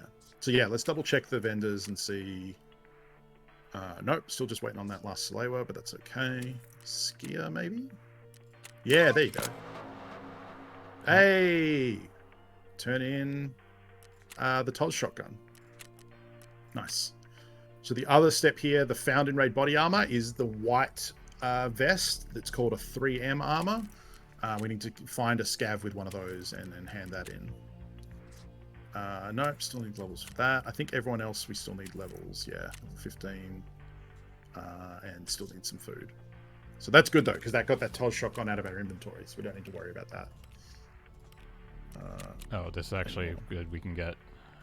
Oh, yeah. That's... We're almost at the stage where we can sell those Packer armors, but not just yet, I think. Because if we run out of those big, nice green armors, we're going to... Do we sell this vest? We're very close anyway. Yes, we can sell that vest. It's funny, but it's not great. It's also the exact same as a bank robber, so we could just buy that if we needed one of those. Yeah, the factory key is great. The factory key opens certain extracts on the factory map that you need a key to get to. So instead of having to use the one that is always camped, you can get you can exit the map through a couple of different other spots, and it has 50 uses, so that key lasts forever. It also opens up. Do you remember when you got shot on customs from the guy in the building out of nowhere on like the first stream? Yeah. That room he was in, the factory key opens the doors to get in there, so it's a really good key to have. He has a docs case, but we aren't really using keys yet enough to take a docs case on a run. At the moment, it's just his like money storage and key storage. Yeah, money and key storage. Yeah, because docs cases are great. It takes up 2 slots, and you can put cash you find, keys. You can put GP coins. There's like flash drives. There's like a handful of items you can put in there. But when you're on a standard account and you only have 4 squares of pouch space, losing 2 of them to a docs case is still pretty rough, unless you cannot put dog tags in a documents case. You can put dog tags in a sick case, which is the upgraded case you get much later in the game. But docs case, stock case can have money, keys, key cards, flash drives, GP coins, intel documents, diaries, maybe bitcoins. There's like a bunch of different items. The docs case can actually fit more than a sick case, but the sick case can also fit dog tags, which is why that's good. This is looking pretty good. What backpack do we want to buy? Oh, what backpack? And also... We want... Oh, wait. You can also put the guns on your... One gun on your player. That's not enough room. For this one? Yeah, it is. Oh, is it? Boom. Oh, look at that. Already better than me at Tarkov. So I can go like that, like that. I can put this in here for now. These packers. If you put that sideways, you could fit something else too. Like the, I don't know, the club or one of the guns or something. Yeah. Sorry, the Keta. It's not a club. It's Goldeneye.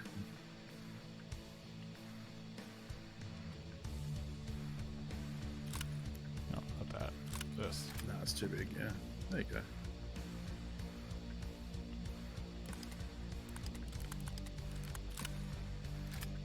Okay. Yeah, standard account is rough, especially because the first stash upgrade is like 3.5 million rubles plus a bunch of supplies. It's very expensive. 46 seconds. Okay, let's go one more time. One more. 2 minutes 46 seconds. No, it's oh no, 40 seconds. 40 seconds. It's so we're gonna do one more super fast. See what happens in the factory run, Nice. and then we'll be done. And then we'll be back Monday night, the late shift. The one where Funko will be awake and I'll be ready to go to bed. Yep. It's my turn to feel great and energetic. This has been a good day at Tarkov. You know, we made some progress. We died, but that's part of Tarkov. You know, I think right now my personal survival account, Hey, look at that. survival rate, We're 22%. 41%. Well, we're up. 41% over like 200 raids. We're up 2% from where we started the day. There you go. And honestly, for a new player, like 20 to 30% is pretty standard. I think 30 would be exceptional. I think if we can end, I'd be happy with 25% by the end of the month. If we can end at 25, I'll be good. Anything higher than that, gravy. Yeah. I mean, even that, it does, like, your survival rate, you can cheese the survival rate so easily. Like, a lot of people tout, it's kind of like a lot of people like say, oh, my KDR is 2.0. It's like, yeah, but if you're hiding in a corner with your gun pointed at a door, waiting for someone to come into your web, that KDR doesn't mean you're a good player. It just means you did stuff. Like, same with survival rate. Like, you might have a 60% survival rate, but if you hide in a corner until the last 2 minutes of the raid, then leave, yeah, you survived. You're not a good Tarkov player, you know? Like, stats are, you know, kind of a refuge for people who don't want to get into the, you know, things aren't black and white. The game is grey. Like, you can be a good player with a terrible survival rate. You can be a bad player with a high survival rate. It's more about what you do in the match that matters. Yeah, exactly. Yeah. You were also talking Same about... as like saying like... Sorry? I was going to say, you were talking about me teaming up with some people as well. Oh, yeah. Yeah, we haven't talked about that. But that was a suggestion from Ep3. What is there's a lot of footsteps around here. We'll talk about this after. Oh, you have a nade. So G is the nade button. Just in case you need that. So same place? You know that one? Yep. Yep. I mean, I don't really have anything interesting, right? Nah, well, let's let it ride. Hi, buddy. Oh, hello, bud.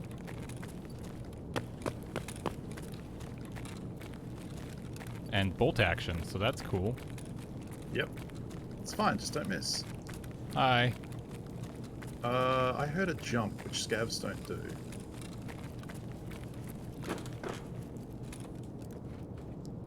To the left, maybe? Like someone in the extract? Possibly. Because that big brown door to the right. I mean, what should I be doing here? Okay, I would say you want to look for bodies to loot, because you can get free guns off them. Yeah. Or try and kill a player who's done that looting for you. There are things that spawn in these, yeah.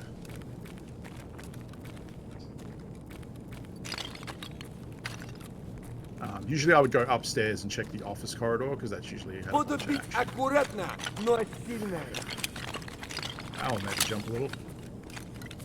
It's an empty player.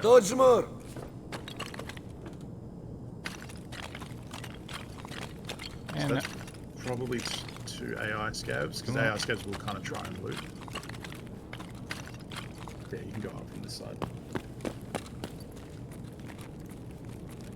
There are weapon boxes, but they're all in the open, so I would say it's kind of death to loot any of them. Nah, that's I mean, you could kill him, but I think that's... He Whoa, was that's not what I meant to do. Crap. That might actually be a player.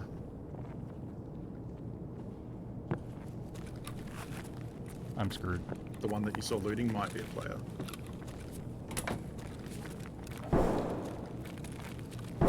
That's a player. Oh, that's not. Oh, God. Sorry. Is he going to come back in here? No. If you don't hit them, sometimes they won't consider you having aggroed. So you're okay.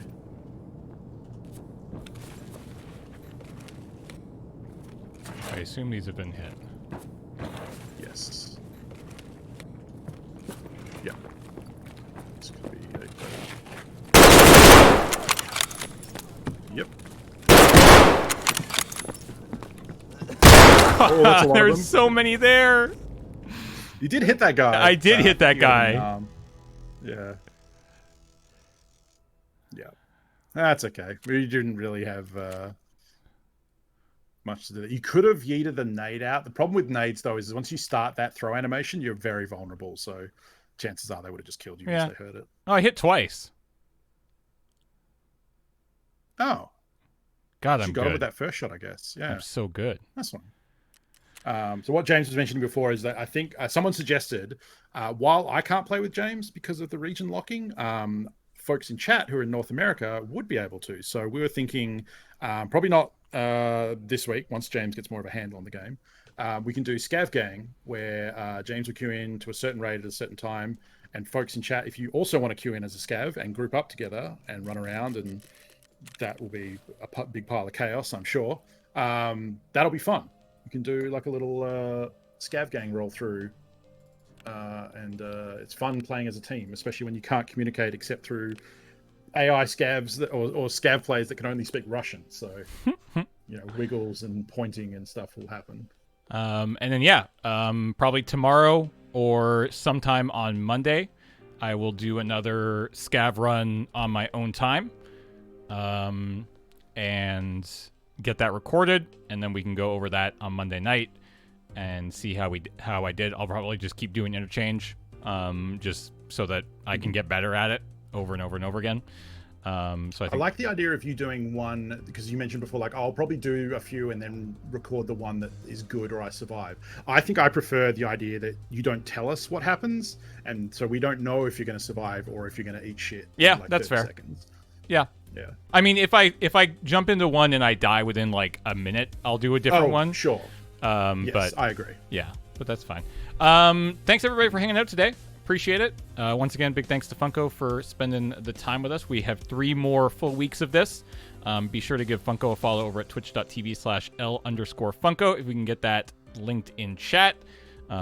He will, in fact, be live in a little under 3 hours' time over on his channel. You going to be playing Tarkov tonight or something else? I am going to be doing Tarkov today. No, I'm doing Tarkov. I got quests to do, people to murder, money to be made. Cool. So I'm rich now, by the way, in Tarkov. I didn't tell you that. I am so rich. It's wild. Oh, nice. I got to a point in the game where you get a giant container that you can sell for 17 million rubles, and then spent all that money on graphics cards. So, I'm Tarkov rich. Sweet. So we'll get into that a bit later today. My hope is next week we break 1 million. I'd like to see if I could break 1 million before we get even the flea market. That's the goal. 1 million before level 10. Definitely doable. I mean, I'm also having you keep a bunch of stuff that like is prudent, but for pure money, you could just sell like wires, stuff that like we need for the hideout, but you can just buy from the flea market. So there is actually still plenty you can sell, cool. Guns, different things like that. So, yeah, doing great. Cool. Keep it up. I'm so proud. We'll be back on Monday night. Coming up next is a bonus stream with Graham and Serge and excuse me, Chris, who was the guy who shot and edited Coffee with Serge. So they're doing a little bit of a bonus Q&A stream tonight. So if you enjoyed that show and want to learn more about it, please stick around. And then tomorrow we've got Rhythm Cafe with Heather and Ian. And then everything else, go check loadingreadyrun.com/live for what's coming up next week. And yeah, we'll see you again on Monday. So have a good night. Monday evening. Run some ads on my way out of here, and we'll see you all later. Bye, friends.